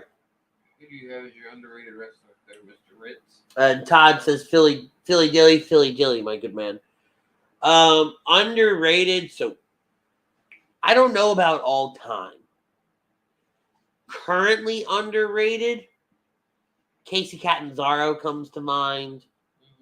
Mm-hmm. I think to a degree Darby Allin comes to mind. Shelton Benjamin comes to mind. Shelton Benjamin might be for my generation be a big underrated one. Yes. I feel like him getting lost in the shuffle after his mini feud with Triple H just kind of he did so good. I mean, to me, I felt like he could have had a mini world title run or a mini, just some sort of big run with something. Yeah. Because he was doing so good after his draft over to Monday Night Raw. Mm-hmm. His big matches with Triple H, Shawn Michaels, the big match he had with Shawn Michaels, he proved that he could do it. I think Farouk was seriously underrated. Who? Farouk. Oh, yeah. Speaking of underrated, no, I'm just kidding. I think... Who else doesn't really get a fair shake? Prime Time, I don't think got a fair enough shake. I don't think so either. They were... I can't tell if they were ahead or behind the 8 ball. Like if they would have been there at a different point in their career. Mm-hmm. Like to me, did they ever get that tag title run that they deserved? I don't know. I don't know, man. I felt like they got the wrong end of the stick. Trying to think like older. Go older. Man. See, Ooh, Jesus, Jeff. Piper was never world champion, but he was never underrated. Bundy. Oh, yep, there's the kick. There's the drop kick. Maven eliminates the Undertaker. This would start the downfall of Maven. Even though the place goes nuts. The place goes batty for it. They love it. Now, here's my thing, though. I get this kind of gets Maven a little big spot, but with the way, everything's going. And then, of course, this could be, playing everybody, but do you think that could have been an accident? No. I actually think Undertaker. I have to go back and see if I can find the clip or the whatever. I think the Undertaker actually said, I told him to kick me out of the ring.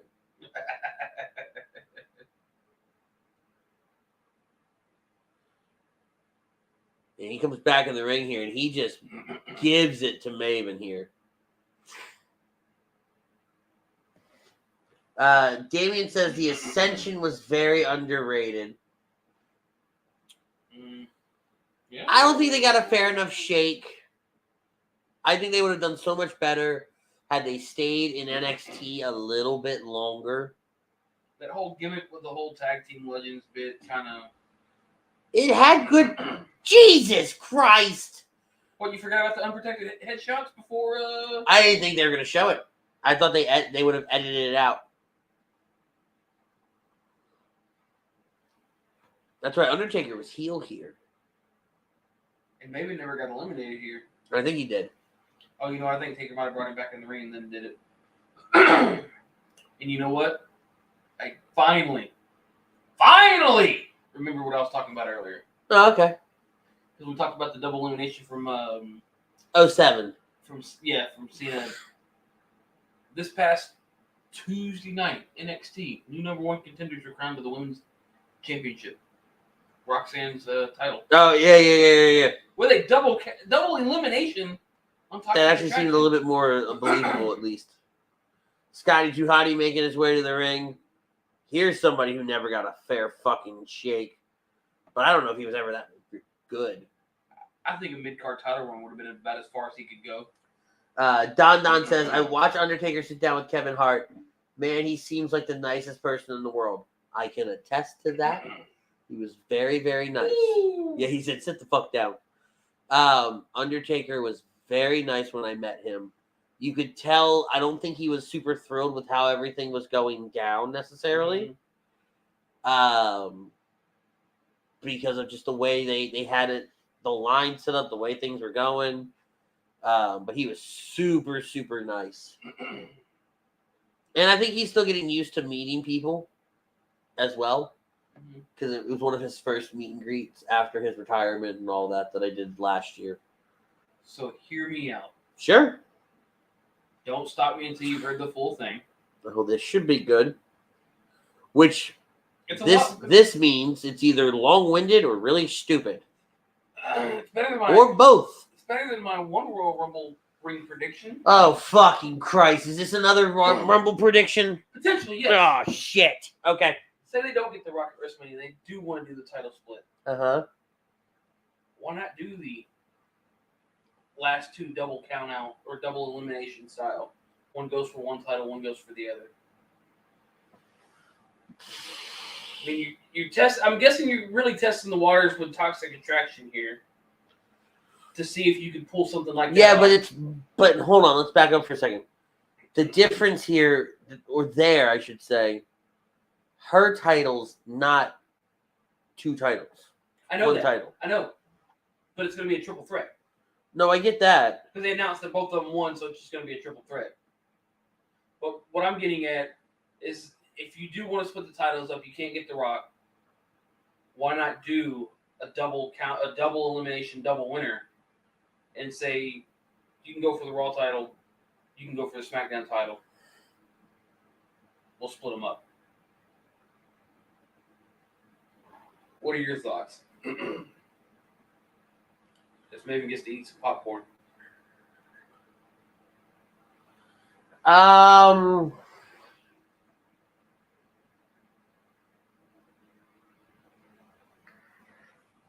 don't know necessarily if I like that idea. Let me rephrase that. Let me back up for a second. I don't know if I like that idea this early. Mm-hmm. I mean, you'd almost have to put the Undertaker, not the Undertaker, sorry, I'm thinking of this one we're watching on the screen here. You'd almost have to take the two that fall, the double elimination, put them in some kind of best of 5, best of 7 series, let there not come to a winner, and then like 3 or 4 weeks before WrestleMania, just say, fuck it, we're going to do, you're from SmackDown, you're from Raw, fine. You're going to fight for that title, you're going to fight for that title. Roman, you've got to pull double duty. Because it could be Roman's fault that it doesn't come to a winner. Yeah. But that, in my opinion, that only works in doing some kind of best of 7 series. But I mean, it'd be a first for a Royal Rumble. It would be. You get 2 winners at once.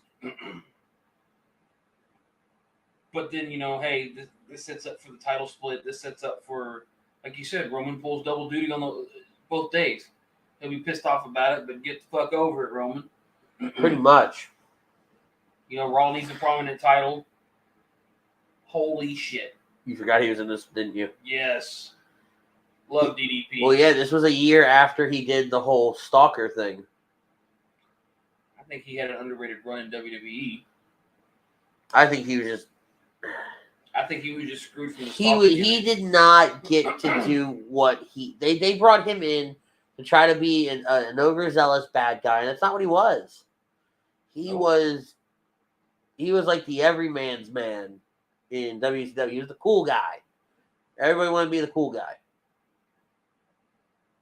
DDP was one of my favorites watching WCW. Mm-hmm. Same. DDP, I felt like if he got that good face run, if he didn't, if they didn't give him a better gimmick than that stalker gimmick. The stalker thing killed him before he even started. Yep. I honestly think DDP wouldn't have left as soon as he did. They brought him in. There's a diamond cutter. I love the diamond cutter. They brought him in, gave him this stalker, and mind you, they took a world champion and gave him this shitty stalker gimmick. It just didn't work. He was not eliminated there. He went through the middle rope. We're gonna get the worm. This is a dumbass move. Yeah, but seeing Otis do it makes it hilarious. Well, yeah, but it's still one of those moves where I was like, all right, looking back on this 20 years later, how did this happen? I'm with that guy. He's giving the double bird to eat the worm. DDP tossing out Scotty Too Hottie. 7 seconds left until the next competitor shows up. But I also think Vince screwed all those former WCW talents because they were competition. No, I don't think that's necessarily why. Here comes Chuck. Chuck Palumbo. What a waste.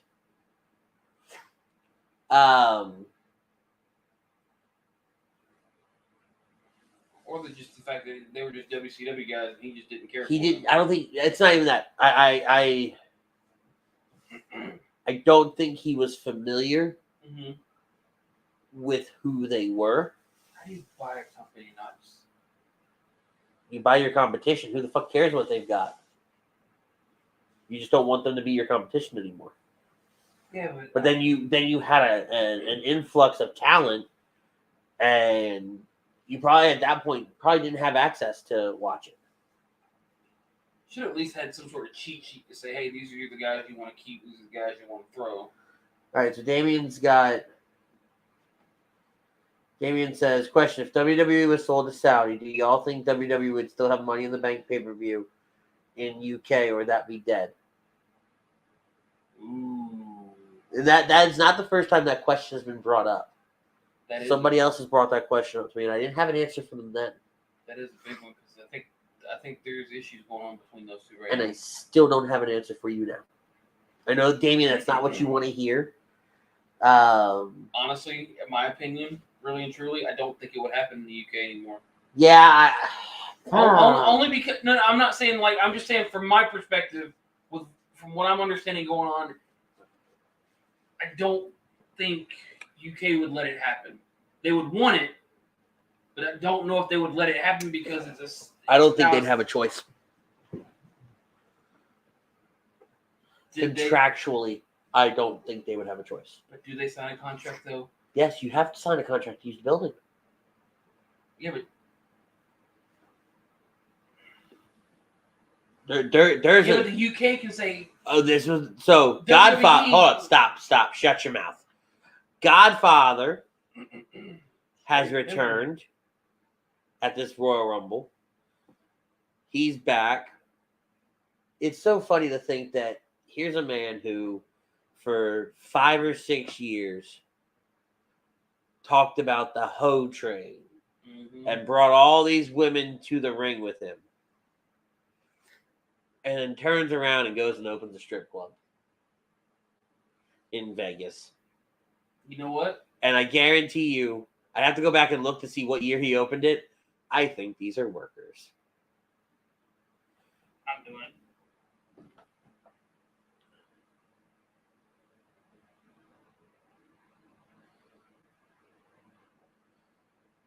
I'm trying to see, because you know that like sometimes there were local talent in there. Like we've seen some people be Godfather's hoes, like Lita was at one point. I don't see anybody I recognize here.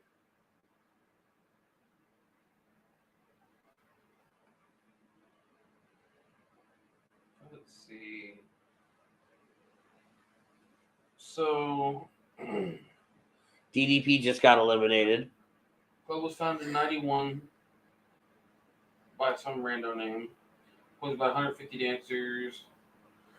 Get to the part where he buys it. So I'm trying to figure. Give Club me was this. managed by Charles Ryder, retired professional wrestler, best known for his stints as Papa Shango and Godfather. Right. Doesn't say when he bought it. Though. Let me see this. Give me this.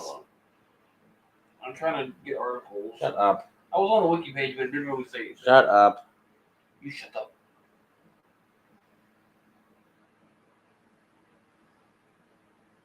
Sit back. Cheetahs is the name of the club.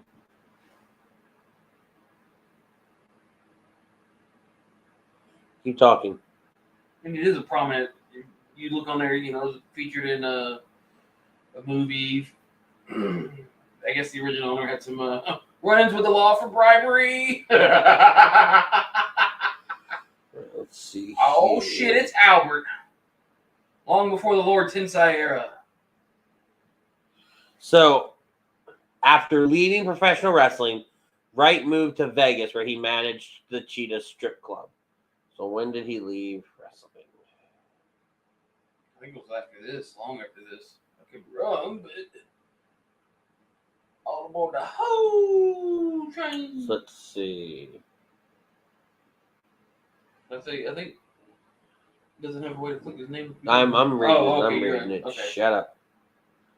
After his retirement. Chuck eliminating Albert. So he would. He was released in 2002, and that is where he would retire. Okay. So yes, shortly after this, he ends up managing. So those are just some hoes from New York. Atlanta. Or Atlanta, wherever they're at. I went to the local strip club. Hey, you want to make a quick buck? Yeah. He had a great run in the late 90s, early 2000s. He just never got to that superstar status. Right, Yeah. that world title status. You know what I mean? I think I don't know that he would have gotten it as a Godfather. I think he'd probably more gotten it closer as Papa Shango. I liked him better when he was with the Nation. Yeah, I mean, he did good with the Nation. Perry Saturn. What a whack job. Or he whacked out of his mind. Still, to this day, I love it when The Rock says he'll slap his crooked eye straight. Here's somebody where WWE did not know what they were going to do with him. No? Not a clue. He was great in WCW, in ECW. Decent in WCW. Got to WWE. Had some great matches early on with the Radicals. Mm-hmm. His singles career bombed. I was not a fan. But I mean, that's just WWE in general. There's just so much talent that they just don't know what to do with a lot. Especially back then, they didn't know what they were going to do. I think this was before they finally got a hold of, Godfather was 16. Was Albert out yet? Yes, he was eliminated by Chuck, I do believe. Okay, so we're at 18 with Perry Saturn. Perry Saturn just came out in his moo trunks. The place is about to explode at number 19. The Walk or Stone Cold? Stone Cold. God, those Stone Cold pops from back in the day. Holy crap. God. So you and I both agree. They're my favorite. Like that's how I get goosebumps when I watch wrestling. Well, even to this day, he still gets those pops. But they're still nothing like they were back then. Nothing. You want to talk about sad face this week? Huh. Lots of AEW fans were sad this week. Why? Because they got hosed. Everybody and their mother thought Monet was coming out. I didn't. I didn't either. And I laughed when it didn't happen. There was no way they were going to... Here comes a Texas rattlesnake. But they dropped the boss line, but they teased her having extra tickets. Yeah, they did it because you people were suckers. They decided to play off the rumors and have people watch the fucking show. How many of you motherfuckers tuned in just to watch to see if she would come on the show? A lot of them. Which is silly to me. What does that do? What does these rumors fuel? Views. God, she looked horrendous. In her New Japan debut? Yeah, and I know we shit on it last week, but I don't watching it more and more. The more I've watched it, that spot where she messes up the new move, not 100% her fault. Austin just said "fuck you" to all three of them: Christian, Chucky, and Perry. Bye-bye. I don't think this is the year. No, because the next year will come out. This ain't the year he does multiple entries into the Rumble? No, this isn't the year where he has that look where I think it's the 99 Rumble, or the 98 Rumble, where somebody's music hits and he does the whole turn and really shocked look. I think that was Owen's music, wasn't it? No, I think it was Brett's music. No, you're right. I think you're right. And he's like, all right, I still got time. I'm going to beat the piss out of all of you. And eliminate all of you again. Yeah. Here's another stunner for your troubles. Chuck looking like old boy off of... Chuck out here looking like Hulk Hogan in red tights. No, he looking like old boy from Suicide Squad. The second movie. Oh, yeah. Chuck did not look good in blonde hair. I'm sorry. Like I said, he looked like Hogan. Watching the invisible clock.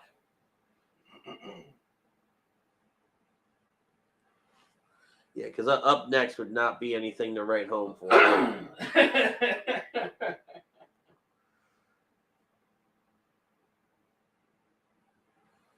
As Val Venus makes his way to the ring. I don't know about you. Val Venus. If I'm Val, I'm staying the fuck back there. Nope. Did they still have the timer limit on getting to the ring in this? I don't know.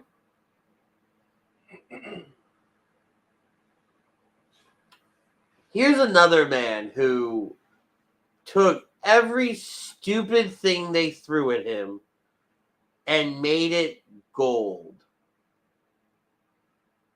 Great physique, great talent in the ring.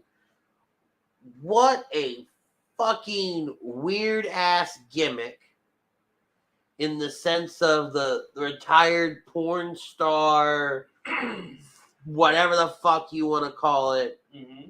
By the way, it took me 15 years to understand the name of his finishing move. What was his finishing move again? Money shot.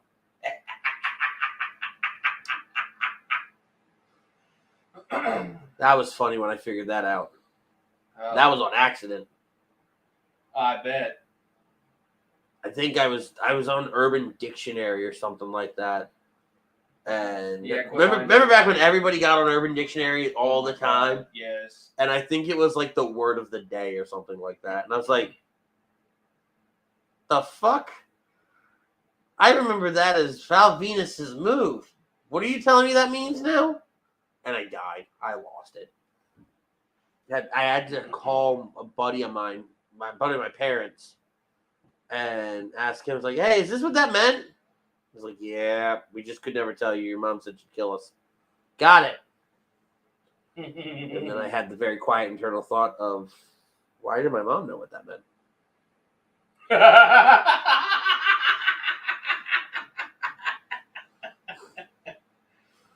Here's another guy that's gone too soon. Test. Yes. He had a great run with. Looks like a little like big cash right there. Yeah, he had a great run when they were doing the Stephanie Triple H stuff. He had a great. He was starting a good run in ECW. Yeah. In the WWE CW era. I remember the first episode. Don wants to know, are we still on board with Disney buying WWE? Yes. Kiss the mic a little harder. Don't think they heard you. Well, I didn't yell in the mic, at least. Right? I'm not doing that. I forgot again what I was talking about. You're really bad at that. Yes. Like, really bad at that. Yes.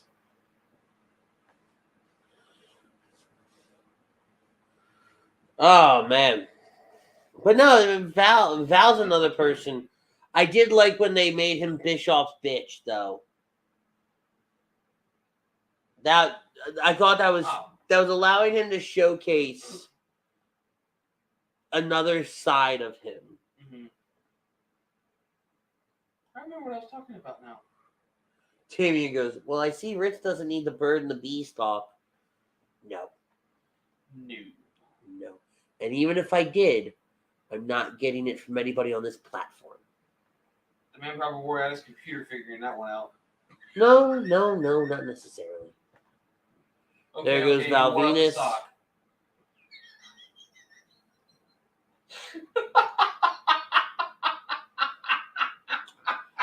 It's the reason why I buy them every 4 months. I'm kidding. I'm totally kidding. I swear to God, I'm kidding. That's why he's got the big Costco pack hiding, just one a day, maybe more depending on how he feels. No, stop it. All right, so you started it. Val and Tess have both been eliminated. Now, it's interesting to note, 22 is Triple H. Stone Cold's taking a nap in the middle of the ring. 22 is next. Get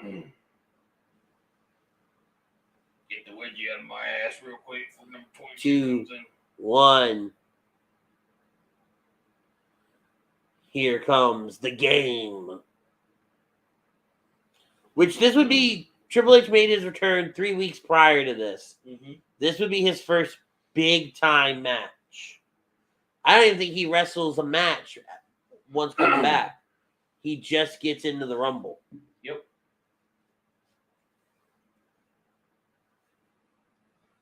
I'm Triple H and I am back. I am here to spit water. Tammy goes, Rich getting blue chews. Nope. Blue chews. Do you not know what a blue chew is? Not off the top of my head, no. And I say this politely. Do you watch any or listening to any wrestling podcast that Conrad Thompson does? I don't think so. Okay. That one explains why you don't know what a Blue Chew is. 2, well, we're not going to beat around the bush on this one. This generation's Viagra. Oh, okay. Okay. I can only wait and see what they say about you now. I'm not one of those people that need stuff like that. So What do I you need to know about that? Gross. What do you think about Triple H in this era here? The ultimate bad guy. McMahon Helmsley-ish era? From that, and then he misses the invasion due to the quad. Mm-hmm. Comes back right as it finishes. Mm-hmm. Is supposed to position himself as a dickhead again. And all people want to do is cheer for him. I mean, to me, this was a good Triple H right here. This was a good era for Triple H. Then you get into the evolution stage, and it's just like the everything's handed to me stage, and you're like, yeah, fuck him. I think the evolution stage was great. Don't get me wrong, it was a great era for Triple H, but at the same time, it was one of those douchey eras for him. Like, here's great. Then you get the cocky, douchey, I'm getting handed everything era. The kind of Roman Reigns-esque era. I mean, I guess storylines kind of repeat themselves. Yeah. I guess that's what you're getting with the bloodline. You're kind of getting the evolution going.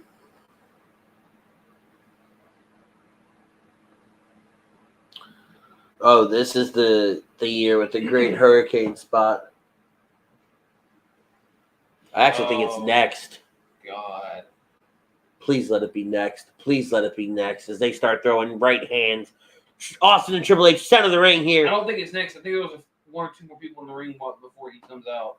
I could be very, very wrong. But I thought there was more people in there. He's next. Okay. Like I said, I could be very wrong. Does not last long. Stand back. There's a So little green man coming through. What did you think of the Hurricane Helms Hurricane character? That was great. It's a superhero gimmick that actually worked. It was funny as shit because all I saw it as was a Superman parody that failed. Not failed in the sense of like he was bad, he couldn't wrestle or nothing. Mm-hmm. So I think Shane Helms is a great wrestler. But it was like making fun of Superman that he was a weak and all his stuff was like, oh, you just take the glasses off and that, that all that. This was great here. He's holding him by the throat. It doesn't work. They say, fuck you. Bye-bye. This is what? Pre-Rosie? Yes. Because I think Rosie's still doing 3-minute warning. This is Mighty Molly. Because I really did like the whole... The superhero in training. Yes. I like that whole tag team, to be quite honest. This is the superhero in training. Oh, so this is the shit. You never caught that? You know what? I don't think I did. Go back and because he's not on the show. You gotta go back and you gotta look at the shirt he would wear. It said superhero in training, but the S-H-I-N-T were in a different fucking color. I need to look up that. Here's arguably no, it's the next one. Never mind. This is why Farouk gets a bad gig. Watch right here. Farouk comes in, starts throwing bombs on these two. Austin off the ropes, eats a spine buster, or just a drop, whatever the fuck that was. Farouk goes to throw Austin out of the ring. Austin not having any of it.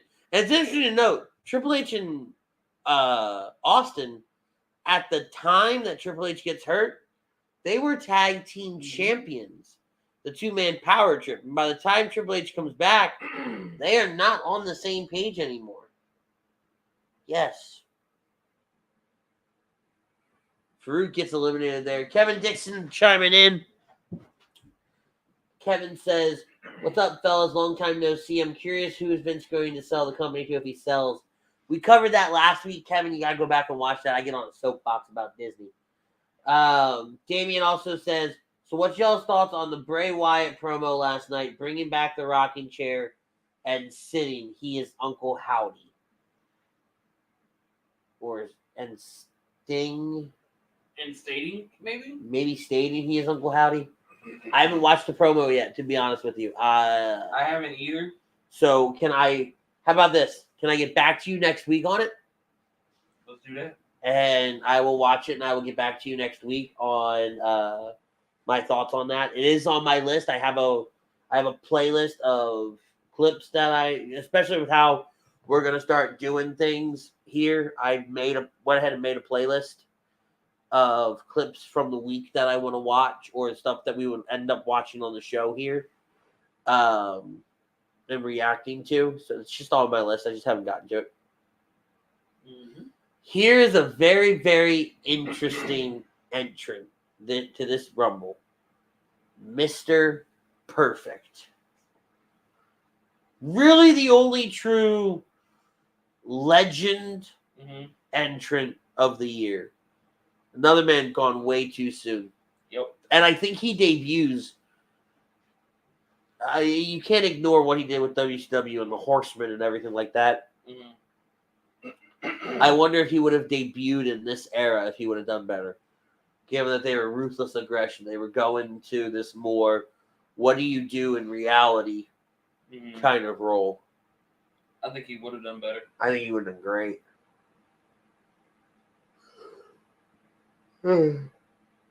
As he takes his sweet ass time getting in the ring, he threw the towel at him. Jesus Christ! He's throwing in the towel. No, he's just throwing it. No, he just yeeted it at me. But come on, man! He threw it in the no, bitch! He threw it at. He just chucked it at him. Stop it! But that's Chuck. You know what I mean. Exactly.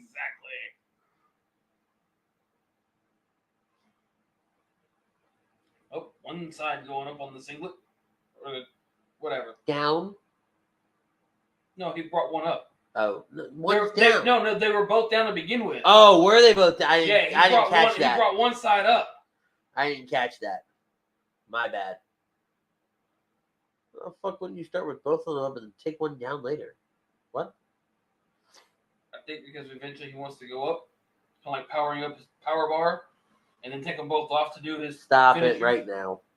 What? He's building up his finishing move. Shove it. Bite me. That's a lot of biting. Ew. I'd probably need a weekend lunch for that. The fuck? Oh, man. I'm going to sleep good tonight, I hope. Here comes Kurt Angle. Kurt! See, and this is what I didn't like about the Rumbles back then. In the back half of the Rumbles where you started seeing all your bigger names. And especially those last 10. You know, Undertaker, and then you get one or two in the early set, but all your heavy hitters were in the back half of the Rumble. It just always seemed so stacked. I feel like everything should be split up evenly so you get a good flow to the Rumble. Mm-hmm. We're just over the 2-hour mark here, and we've got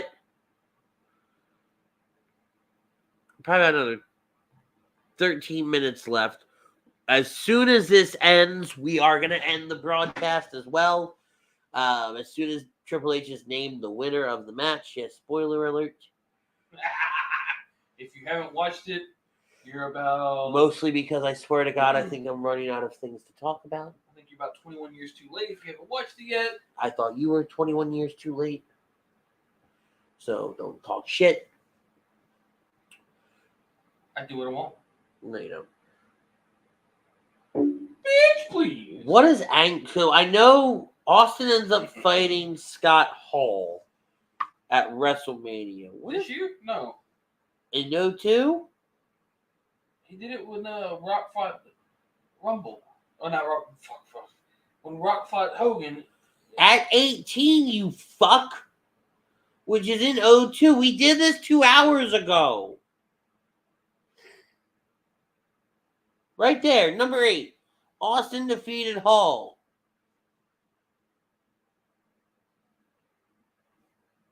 So this Royal Rumble year was. Oh, yeah. I'm getting my shit mixed up. We did this like an hour and a half ago. I know. And I don't know why I'm getting my things mixed up. It's the Big Slow. 2002 would be WrestleMania 16. 2001 was 17 in the Alamo Dome, where Austin turned on The Rock. 18 was Rock and Hogan. It also happened to be Hall and Austin. That's right. 02, 18, Fuck. 03, 19, 04, 20. Man, I've been up since 4 in the morning. I conveniently don't care. Big brain no worky right now. Kurt Angle would end up fighting Kane at WrestleMania that year. Interesting. How the hell did we end up at that match? I just wonder if they didn't have anything for either one of them to do. It doesn't look like they did. Because I don't even get, like, backstory on it. Let's see.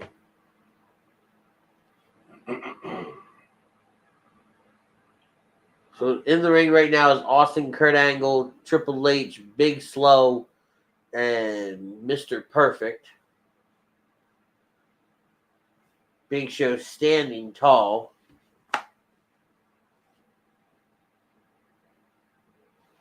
Let's see. Big Show's actually not on the WrestleMania card that year. It's interesting to note. Who? Big Show. Huh. He does not go on WrestleMania in any way, shape, or form. He sits at catering. It's the wrong man to be having sitting in catering. Here comes Kane. Kane still had the mask on here. He wouldn't lose the mask for about another 2 years.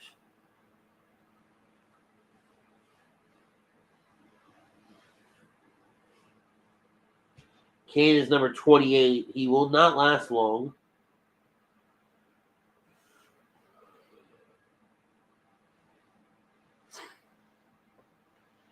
Boom.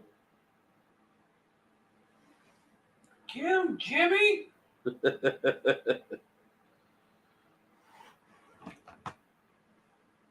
Not what I do.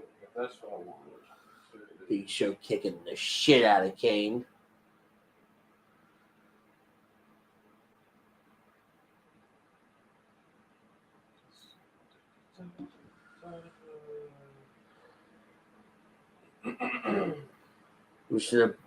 And Kane with a kick to the dick. Can he get the big man up? He got the big man up and over and out. Big Show has been eliminated. Austin sizing up Kane here. Hands him with a stunner. Angle. That might be the setup because I didn't Weird find angle anything. slam onto the outside. Mr. Perfect is in there with 3 future Hall of Famers. Himself being a future Hall of Famer in his own right. Yep. Speaking of Hall of Fame. Oh, God. Who do you guys the number 1 pick for this year? Who do I got? Who do I want? Either one, take your pick. I don't care. I think it's going to be Batista or Cena. Batista's in. He just they haven't given him his full. Just remember, it was during the whole pandemic. They just waited on doing his whole. Well, he's not in. He has not been inducted. He's in the Hall of Fame, but not inducted. So yeah, He's not in the Hall of Fame. He turned because it wasn't in front of people and all that. He declined it. I'm pretty sure. No, you're probably right. Usually, yeah. Oh dear Jesus. Rob Van Dam. There's an interesting one. It took a long while for him to get a title. Let's see. And probably lost it because of his own stupidity. I'll say yes. I'm going to get caught with drugs and weed in my car. Or should I say On December 9th, WWE officially announced that Batista would be inducted in the WWE class of 2020. Mm-hmm. The event was postponed due to COVID. It was announced that the 20 class would be inducted alongside the 21 at the 21 event. Mm-hmm. Prior to this, however, he was removed from the list. Batista posted to Twitter confirming his removal, citing previous obligations as a reason for why he couldn't attend the 21 event. He also said that WWE honored his request to induct him at a future ceremony. So it could just be at any point in time. So yeah, so it could very well be 23. But I would like to see The Rock. Yeah? I would like to see Triple H. I don't think Triple H is going to have anything anytime soon. I think he should. He's already in it with DX. Don't give a fuck. Give him his. No. I agree there. I know you do. I'm just saying, give it to him. Here comes the 30th entrant into the Royal Rumble. Incredibly lackluster in Booker T. But I just think that it's just not going to be anytime soon with Triple H. It might not be. It might not be.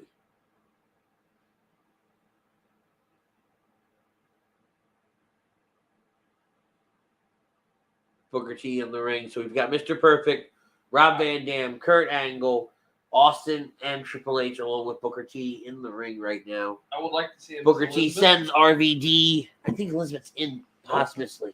Is she not? No. It's such a weird one though. I don't know if she gets inducted. Question when they put these divas in, or I'm sorry, they put these women in. Where is Miss Elizabeth? I think it's easier. I think you tried putting Elizabeth in. It raises a lot of, not of questions, but by the way, there goes Booker T. Yeah, but Macho's in. You don't have to raise questions. Macho wasn't the problem. I understand that. Yeah, but I don't think she was a problem either. I think it was who she went with after Macho. That's what I'm saying. But isn't Mr. Perfect in there too? First of all, it wasn't perfect. Sorry. No, Luger's not in the Hall of Fame. Okay. I do not think Luger's in the Hall of Fame. For some reason, I thought Luger was in the Hall of Fame. I might be thinking of fucking Paul Orndorff in the Hall of Fame, not Luger.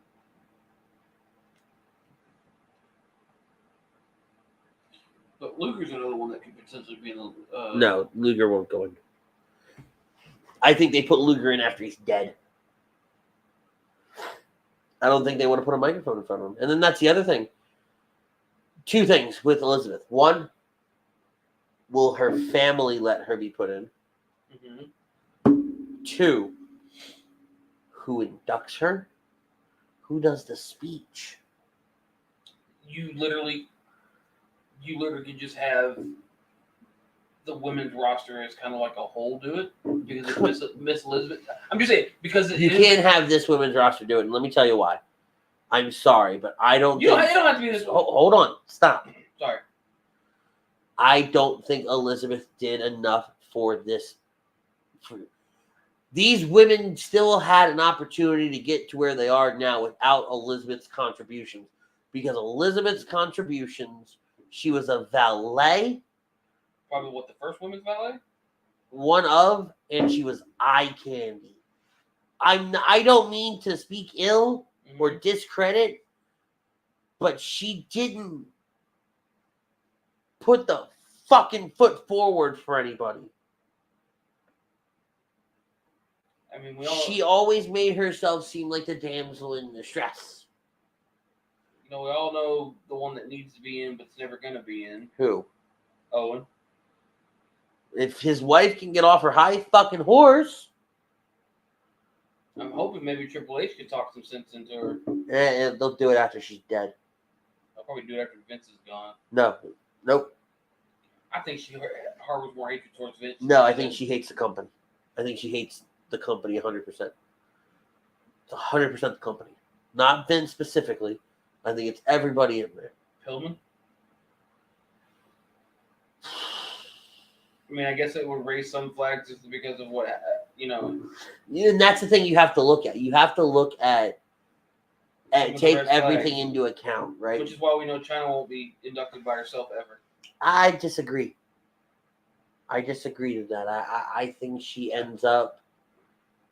She's in there because of DX, yes. The DX thing was including her in it and making sure they made a point to honor her was, quote unquote, a testing ground for it. I think she does get it. I don't think it's anytime soon. I think some people don't think it's going to happen because of her career afterwards. Yeah. Everybody's done questionable shit. That's why we know somebody from the the winner of the 04 Rumble will never be in, even though he had a great career.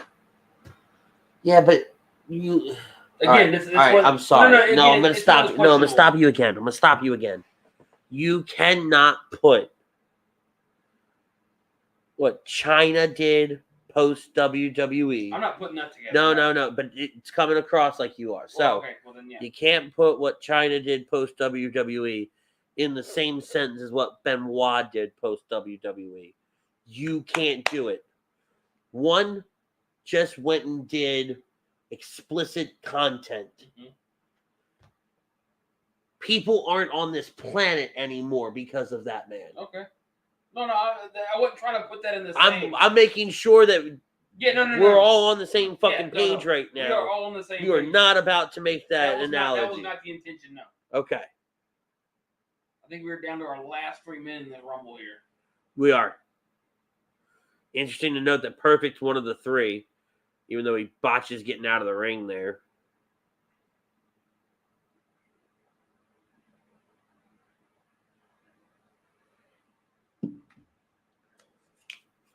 So they're going to try it again, I think. Going for the Perfect Plex. Hits it. Forgets that it's not a pin match. You want to talk about potential Rumble winners that should have ever happened? Santino Marella, just because of the hold on. Damien goes, I don't give a crap what anyone says or thinks, but Chris Benoit needs to be in the Hall of Fame.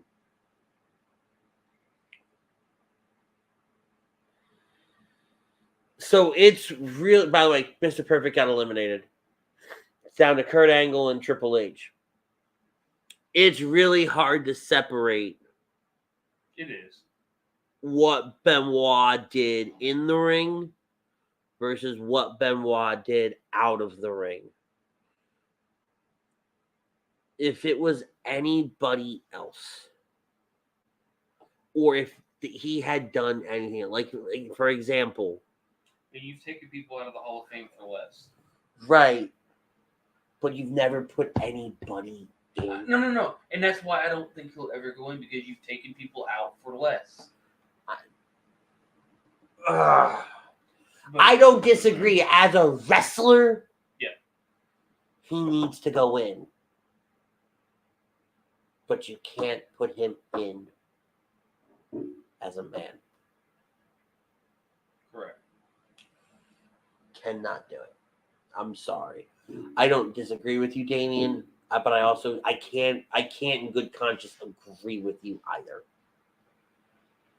So we're getting ready to wrap things up here. Like I said, Triple H is going to end up winning this. Like next week will be mock Royal Rumble. We'll also do a Royal Rumble preview show where we'll go down the card. We'll give our predictions for the Rumble. That's where the mock Rumble will come into play at. Is it this week coming up, or the following week that we get Raw 30? I think it's this week. Okay. This week or next week. It's what we'll have Raw 30 to talk about as well, one way or the other. We want to thank our sponsor, Alon Z Travel, for sponsoring today's episode and every episode here on In This Very Ring. Alon Z Travel specializing in creating vacation of your dreams at Disney, Universal, or wherever your heart calls you. Let their talented team of travel experts, including yours truly, create a custom vacation for you without any of the stress. Alon Z on over to alonz-travel.com/take the trip to get in touch with myself or one of the other incredibly talented travel agents over there. Schedule your complimentary consultation today and get your next magical vacation on the books. For Butters, I'm Ritz. You can tell what kind of day it's been. We will see you guys next week. Until then, tell somebody you love them. Peace, love, and joy. We are out of here. Later.